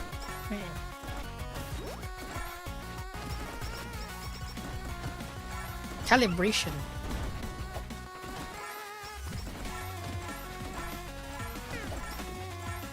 I'm wishing could drive a mistake, but we struggled 177 You're cooked at 193. Wait, what's this? What's this millimeters? Ow!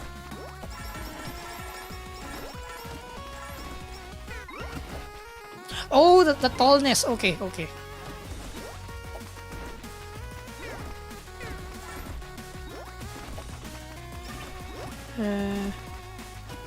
I'm gonna have a hard time. Anyway, it's a damaged BRZ. The BRZ 86 is really good also. Though I also have a gripe with the rear suspension of the 86 BRZ. There's not enough travel, but then that's fine. You can kind of mitigate. Oh no! Oh no! Oh no! You can kind of mitigate that with some suspension tuning. But it's not bad. It's not bad. I'm just saying. It's something I don't. It's a nitpick I have with the 86 BRZ. But I'm not saying it's bad. It's fantastic. But the rear bottoms out. That's about it. During big undulations. Ooh, ooh, ooh.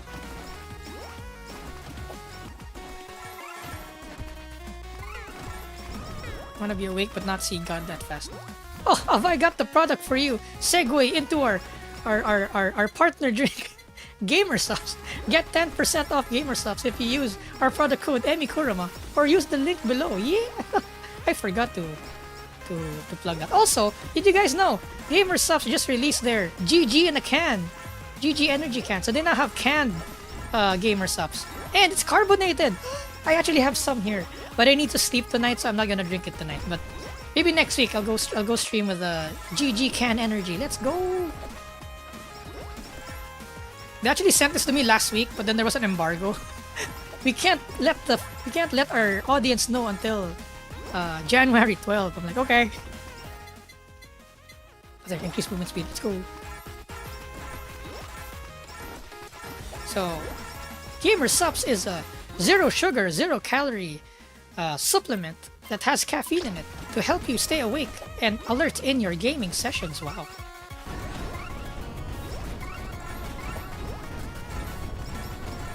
Ow, ow, ow, ow, ow, ow, ow.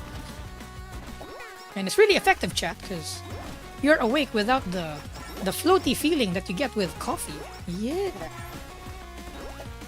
I sound like I'm joking, but I'm not. I actually use it a lot in our IRL errands. Because sometimes I don't sleep when there's IRL errands to be done. Oh wow, look at the coins! Let's go! Making bank. Making bank. Oh no, oh no, oh no. I wonder who the meta character here is. Like, for those who are aiming for the top scores, I wonder who they pick.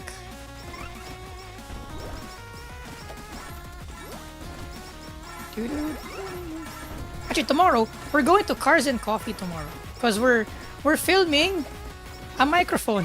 Lol. We got a what was that microphone? Not DJI. We got a Lumark. Is that the microphone? Well, we got a microphone, so we gotta do a review about it. So I'm like, okay, I have to make a review. Ow, ow, ow, ow, ow, ow, the frame drops. Oh no. Oh no, too strong, too strong. Oh, next week. Chat, Google MG Cyberster. Go Google it now. MG Cyberster. That's our test unit next week. Which I'm gonna cry because I need to tune the E46 and fix the supercharger and make a review about that car. And I'm just like, oh my god, there's so many things to do next week. So I don't know if I can stream next week. Maybe once. I'll do one stream next week. Probably. Yo. Full house. I'm not ending it at a loss. Oh, we're gonna do the easiest stage. Let's go. Refusing to end at a loss.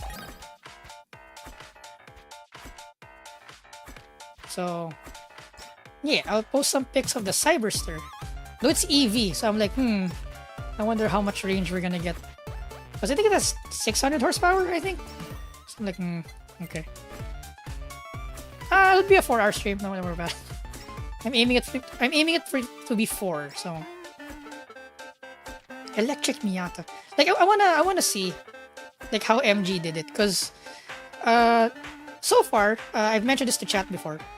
I like MG not because they're sporty. I like MG because they know their target market and they're doing it well. Because so far all of the MGs that we've tested were really soft, the suspension, and the engines were tuned to be more smooth than powerful, but they were tuned properly. That's what I like about them. Like, if I were a non-car enthusiast, it would be the perfect kind of car. Because it's very comfortable, the power's enough, and the engine is not jerky. And I'm like, you know what? I respect that. They know their target market, and they're doing it properly. Because there's a lot of manufacturers out there who actually tune a car to be comfortable, and they just make it soft. But the shock absorbers are like, they're under-damped. They shimmy everywhere, they're not stable at high speed. But MGs, even though they're soft, even on the highway, like on the bridge connectors, doing like 120, they were stable as F. I'm like, wow, it's actually tuned. I mean, I wouldn't get one as an enthusiast, but I'd get one as a daily. Like, not bad, MG, not bad. They're not pretending to be Well, kinda, because they're using the MG badge, right? Because when you think of MG, you think handling, you think performance, like European, British performance. But no, the handling is not British performance, but it's proper. It's proper, comfortable. It's proper soft. It's not stupid soft, which I appreciate.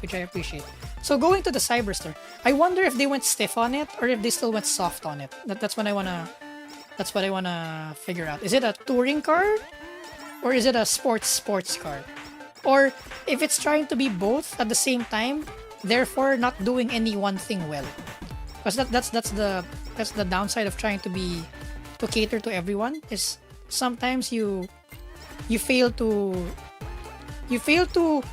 appease a target market because you're trying to appease multiple target markets, something like that. Oh no. Okay, Alvis. No, Alvis will be back. Auntie Amy. Hey, yes, children. Yes, child. So, chat. You mentioned. I asked before, chat. So, what kind of girls do you like? The shorter girls or taller girls? I was surprised that chat was like mostly taller girls. I'm like, oh, such culture, such cultured chat we have. So does that mean does chat want a bigger Emmy? Oh, oh. I can have some pictures on IG if you guys want. Oh. We're really milking that Alvis isn't here, huh?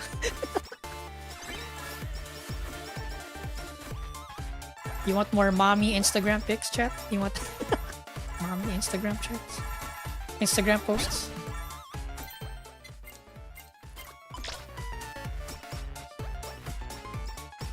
Because chat, I want to feel pretty too sometimes, Not for you guys, but for myself. I want to be pretty for myself. So forgive me if sometimes I'm gonna go post some things. Slightly yabai things. Maybe, I don't know. Not too yabai, just tastefully yabai. Tastefully yabai.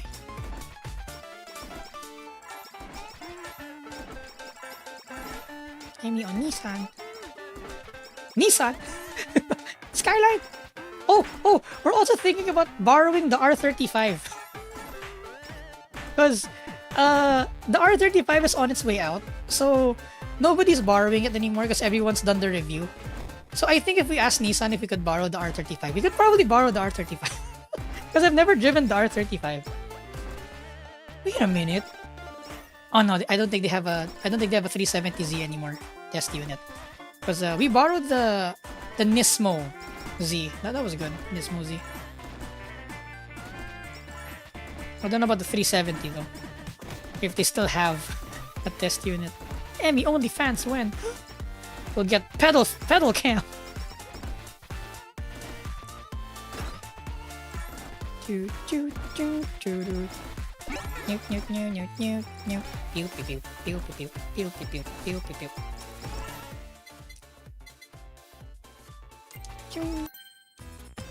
But don't worry, chat. I won't go to Yabai. If anyone's afraid that we'll go to Yabai, we'll never go to Yabai.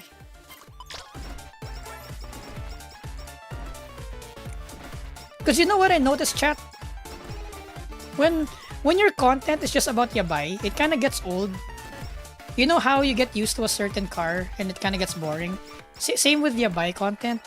If someone is just like counting on the Yabai, you eventually get tired of the Yabai, and like the viewership, the turnover of fans is kind of fast. Because once the magic of the Yabai goes away, and you see everything immediately anyway, all the time, the mystery kind of goes away, and yeah, the fan turnover. You get a lot of new fans, but you also lose a lot of fans at the same time. Hence, being too yabai is actually not so good. You want to be just the right amount of yabai, as a treat, as a treat.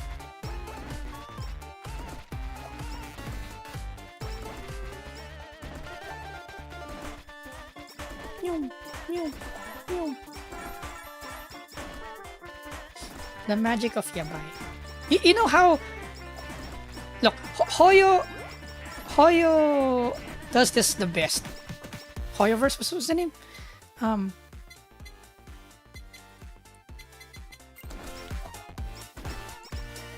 Well, what's Hoyo's company again? What's the name? Hoyo. Oh my god, I forgot the name of the Hoyoverse. The company name. Okay, I can't remember. Anyway, Hoyo does it the best in my opinion in Genshin and ZZZ. Do you notice how the clothed ladies are kind of hotter than the not clothed ladies? And I'm like, culture.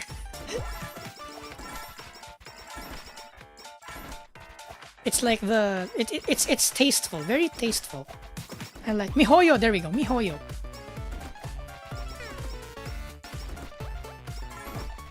Very good, very good.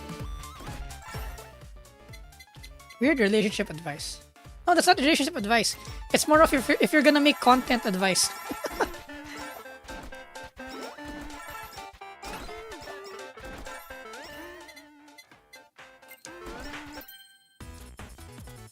Relationship advice? Chat, do you want relationship advice? Be yourself. Whoa! Oh my god! Relationship advice! Be yourself! Don't change yourself for him or her. Oh! Amazing! That's true, chat. That's kind of true though. Don't change yourself for someone, because you'll end up lying for the rest of your life if it does work. It'll just end in like pain. You need to find someone that has the same freak as you, you know? So that every day, you don't need to be faking it. You're just you. You're yourself. And you're happy together. All the time. Most of the time. And you understand each other's, like, mental illness. Mental illnesses. So, yeah. Be yourself, chat. Like, it's not worth it. It's not worth it.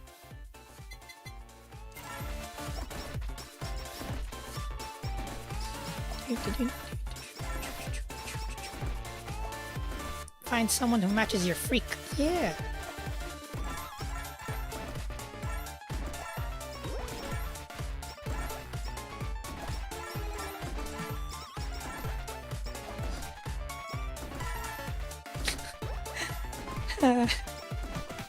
I want to comment on one of the comments so bad. Should I? Who was that? Was it Filian or something that said something? Like, chat, you're here watching VTubers. No one's getting laid here. You're currently watching a VTuber play HoloCure. No one's getting laid here.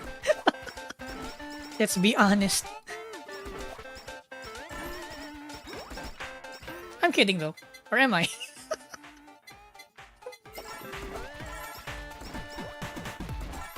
My favorite dynamic are ones that form one brain cell. Individually, we're half a brain cell, but together, we're a brain cell. Let's go!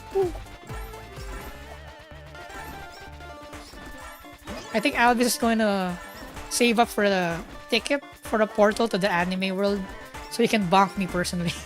Emmy! Ow! Ow! Ow! Ow! Ow! Ow! Ow! Ow! Ow! Ow! Ow! Oh crap.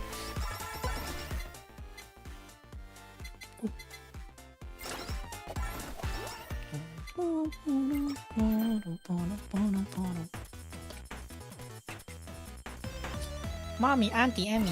Let's go. Dang it! Not gonna lie, chat. I do see the auntie part. No! I wanna be mommy though. I wanna be mommy though. But I am kinda giving the auntie vibes, huh? The cool auntie, let's go.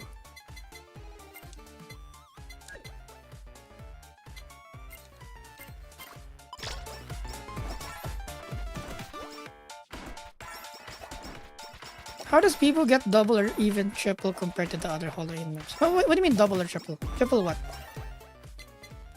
Fans?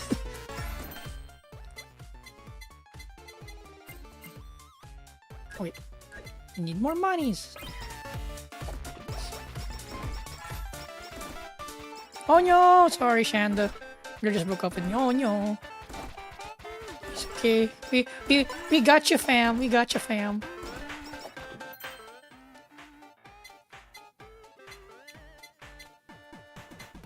Knock back.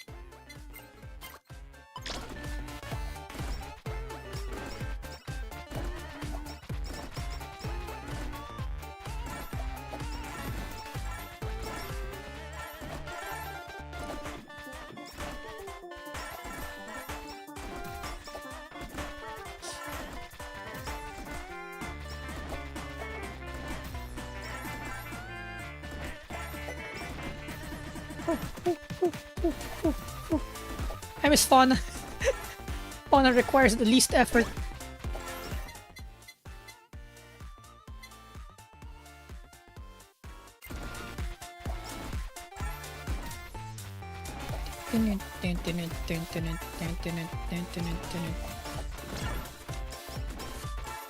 Usagi reference? Which Usagi?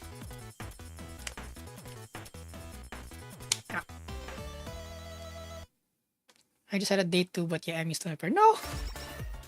3D is important. Well, that's rich coming from me. 3D is important as well.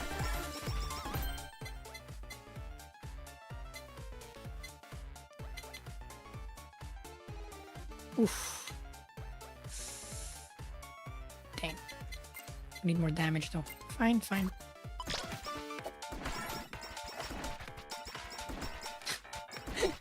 Relationship is temporary. Honda Civic 2011 Turbo is forever. Mm-hmm.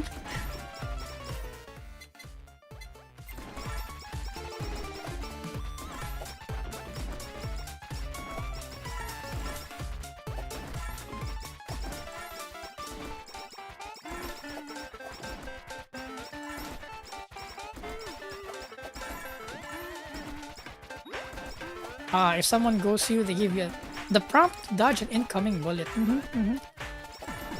Maybe it was for the better.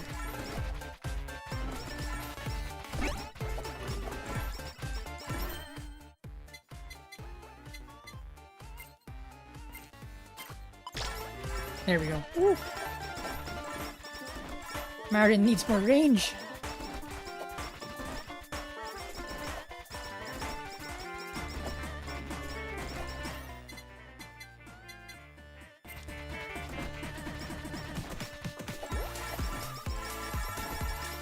Yeah, why have a real relationship, you know? Parasocial. It's the new in thing. Parasocialism, you know?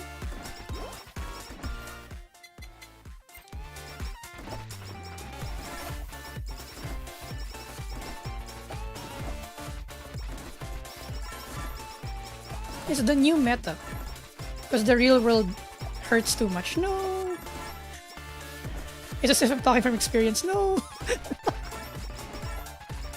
The real world sucks.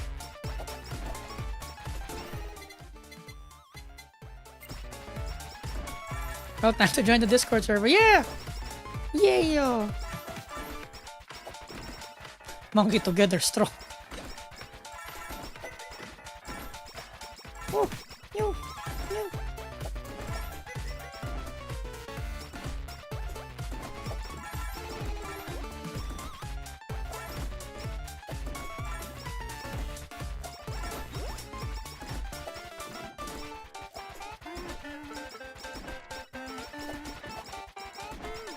Oh, what's that? It's a branch.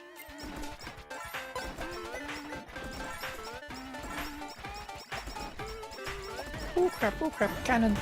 Cannon.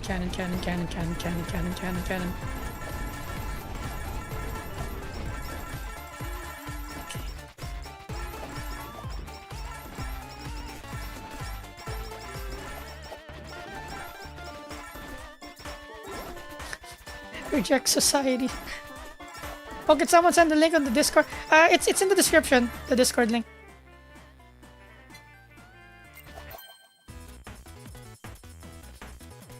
Ah, we need a body pillow. Oh no, we need a body pillow.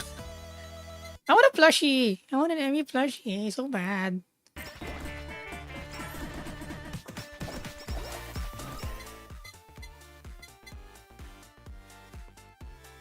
Oh, nightly milk. No drawbacks. Okay.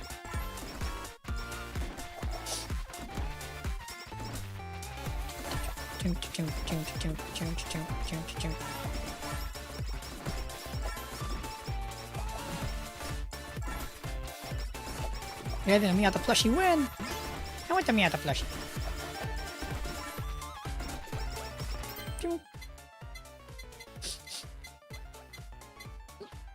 Excuse me. Piggyback. Here we go.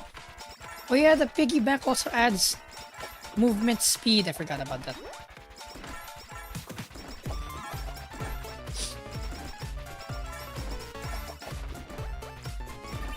Okay.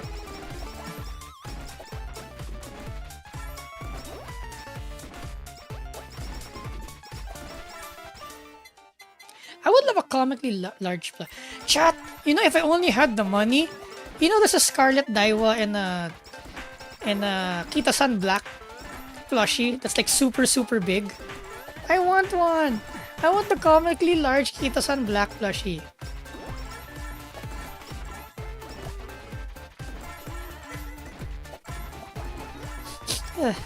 Comically large Kita-san Black. Crap. Cannon.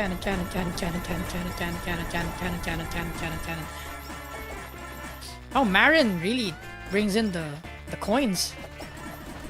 Oh crap.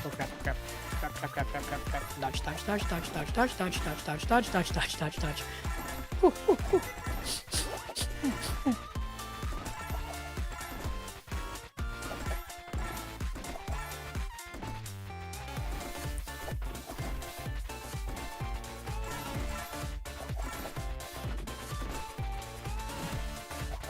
Oh no, life-size Miata plush. Oh my god, that's so cute. With the pop-up headlights. That would be awesome.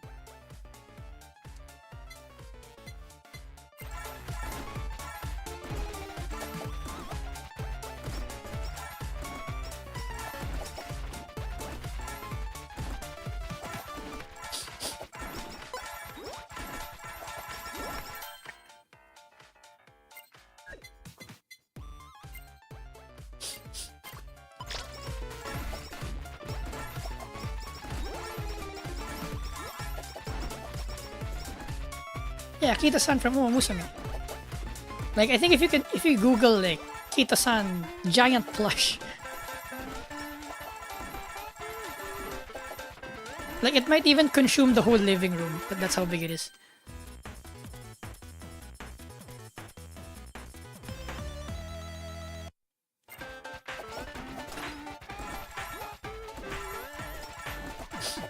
I wonder what my date would say if I tell her that I want to move her body pillow. Well, if she buys you one, then you know she's the one. Ask her to buy you one. Ah, Marin Pekora. Okay. I heard us up there too, but I haven't played her enough. Oh. What? Before the nerf, she could do 15M coins? No way. Wow. Okay. Dang. I'm trapped there.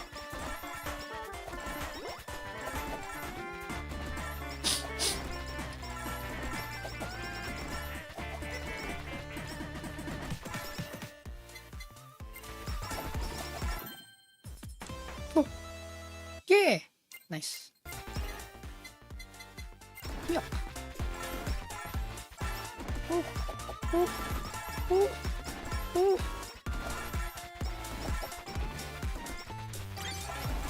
Oh, what is Grow Garden? I've been hearing the whole Grow Garden thing.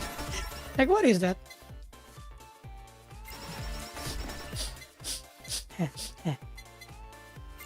Yeah, chat, will you watch me play Uma Musume, by the way? Will you? Oh, no, not this one. This one and this one. But Chizu, are you here? Chizu! Chizu! Chizu! I need someone to hold my hand when I'm playing Uma Musume. Roblox game. Oh! The lack of any decals in FH5 is outrageous. Oh, there's one already? Oh! Surprised there is one. Oh, Chizu's not here. Because that'll be the joke. I'll ask a horse girl to teach me how to play Uma Musume. So it'll be like a collab. Like, Chizu, teach me how to Uma. Then in return, we'll go do a stream on Chizu's channel where I train my Uma Musume, which is Chizu, how to go around the racetrack. I'll go comment on Chizu's driving. Let's go! It'll be a two-part thing. Uma Musume on my channel and probably iRacing or Le Mans on Chizu's channel. Something like that. I'll bring out my driving coach-ness. Ooh.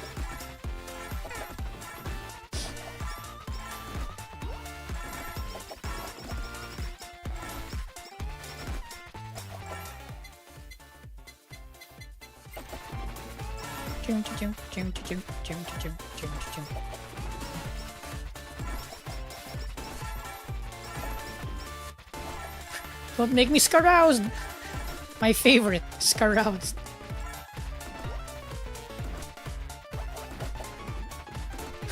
Buff muscular man with a body pillow. Yeah! The gap moe. You know, chat, I think I've mentioned this before. You know the secret to life is gap moe. Or rather, the secret to being interesting online is gap moe. It's all about gap moe.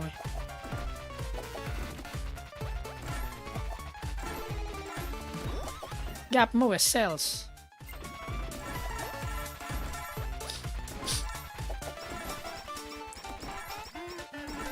Honk.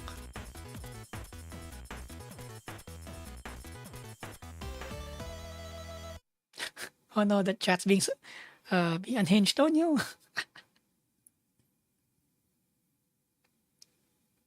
How do you deal with the real name being required on iRacing? I will not expound because I don't want to self-incriminate myself. Just know that I have an Emi Kuruma account. I'll just leave it at that.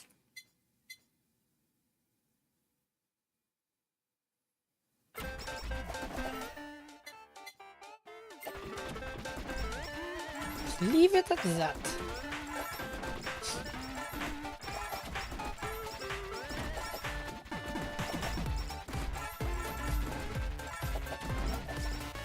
It's okay, chat. Being slightly unhinged, it's okay. We're all unhinged inside.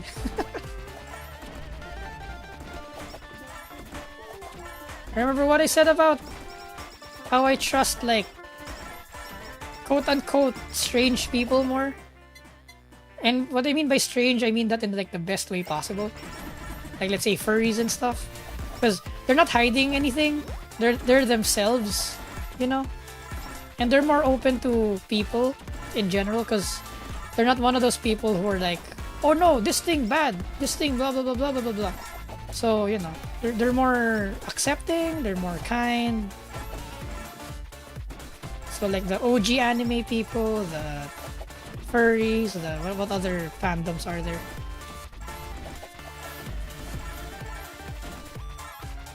Because yeah, they're gonna accept you for who you are. They won't judge you, and they're more honest. They're not hiding anything. Unlike the people who claim to be like, you know how the other people who hate furries just because it's cool to hate on furries? Yeah, those are the people we don't want to be. Because again, as I mentioned before, when you hate something, you hate it because you hate it yourself. With 100% passion.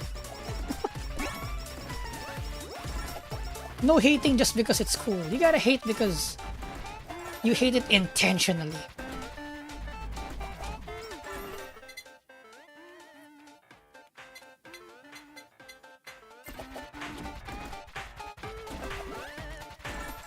Woo. Ah, sleeper build.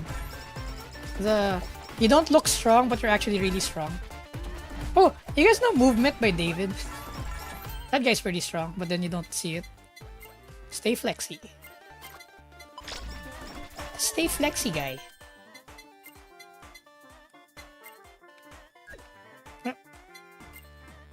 Wala.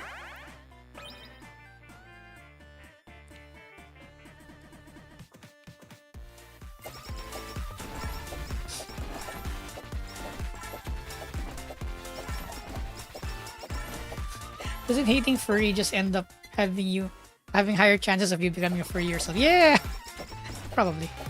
Oh, head pat. Thank you for your head pat. Thank you, Andy. All homophobes are secretly gay talk. Probably. Because here's the thing, you know, the people who bring up that, like in a normal conversation, you don't bring out like gender and stuff, right? It's just that you're a person, you know, you're nice to be with. You do you, I do me, and we go our merry way. But then some people are very particular about gender, and it makes you wonder. Aren't they the one who are or quote unquote gay or something? Because they're the one who keeps on bringing it up, right? Because we don't bring it up, but for some reason they bring it up all the time. Head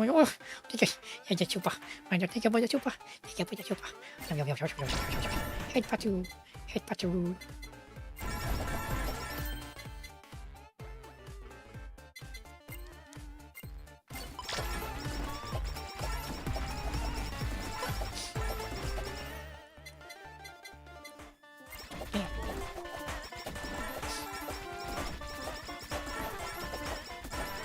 Gotta give the homies a good night kiss, yeah. Yeah, projection, yeah.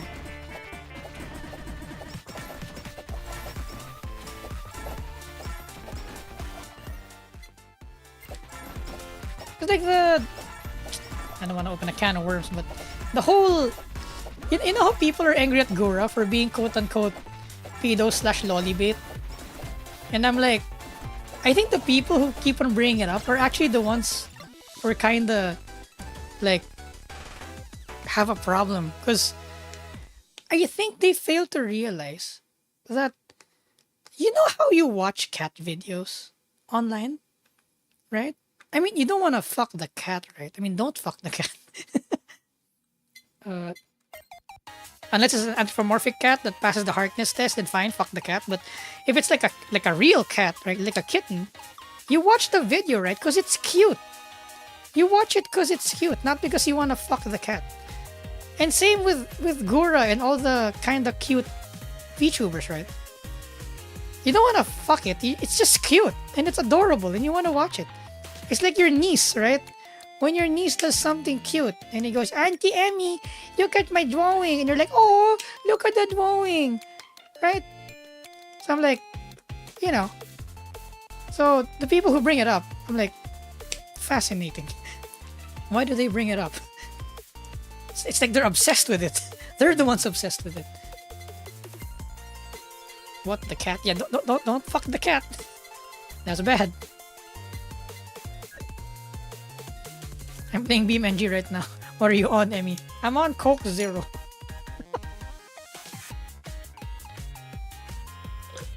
Good.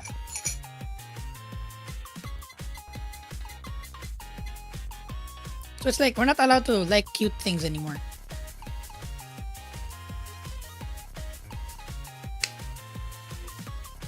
Yes, we have reached peak Emmy. I don't know if it's peak Emmy yet. We could get more peak. I don't know. Alright, so it's been 4 hours and we have accomplished some things, and we've played a lot of HoloLive and with Marin Senpai. Well, not Marin Senpai, Marin Sencho. Boss Marin Sencho. And yeah, please continue, Emmy. I pay internet for this. I will, but we gotta end for tonight because you know, It's been 4 hours, and I need to do something tomorrow. For shooting and stuff. And what did I come back to? Yes, I'm sorry. I'm sorry. I'm sorry. Just because Alvis, you see how important Alvis is. You see how important Alvis is to keep the peace here. So you know. Oh my God, they're back. End the stream. End the stream. The mods are back. And end the stream. All right. So remember, chat. We're on other socials. I have my Instagram and stuff at the description down below. And don't forget to join our Discord. Chat with our fellow Kuromatics there. And don't forget, if you want to get gamer subs, they have this new gamer subs in a can, which is carbonated. I can't wait to try it myself. Just not tonight because I need to sleep. So we'll try it one of these days, and I'll tell you guys how good the carbonated gamer subs is. And if you want 10% discount on your gamer subs purchase, you can use our product code EmiKoroma on checkout, or use our link below. Yeah, let's go. So yeah, thank you guys for watching, and I'll try my best to stream again next week. I don't know what day yet, because again, there's a lot of, I keep on saying again. There's a lot of things to do next week. I'll try my best. Hence this one last stream before I go on Hell Week again, because race week again next week again, next week again. Stop saying again, Emmy. Jesus, I need to work on my English so bad. Annoyed at myself and my English. Anyway, remember, chat. Mommy loves you. Ciao. Mwah.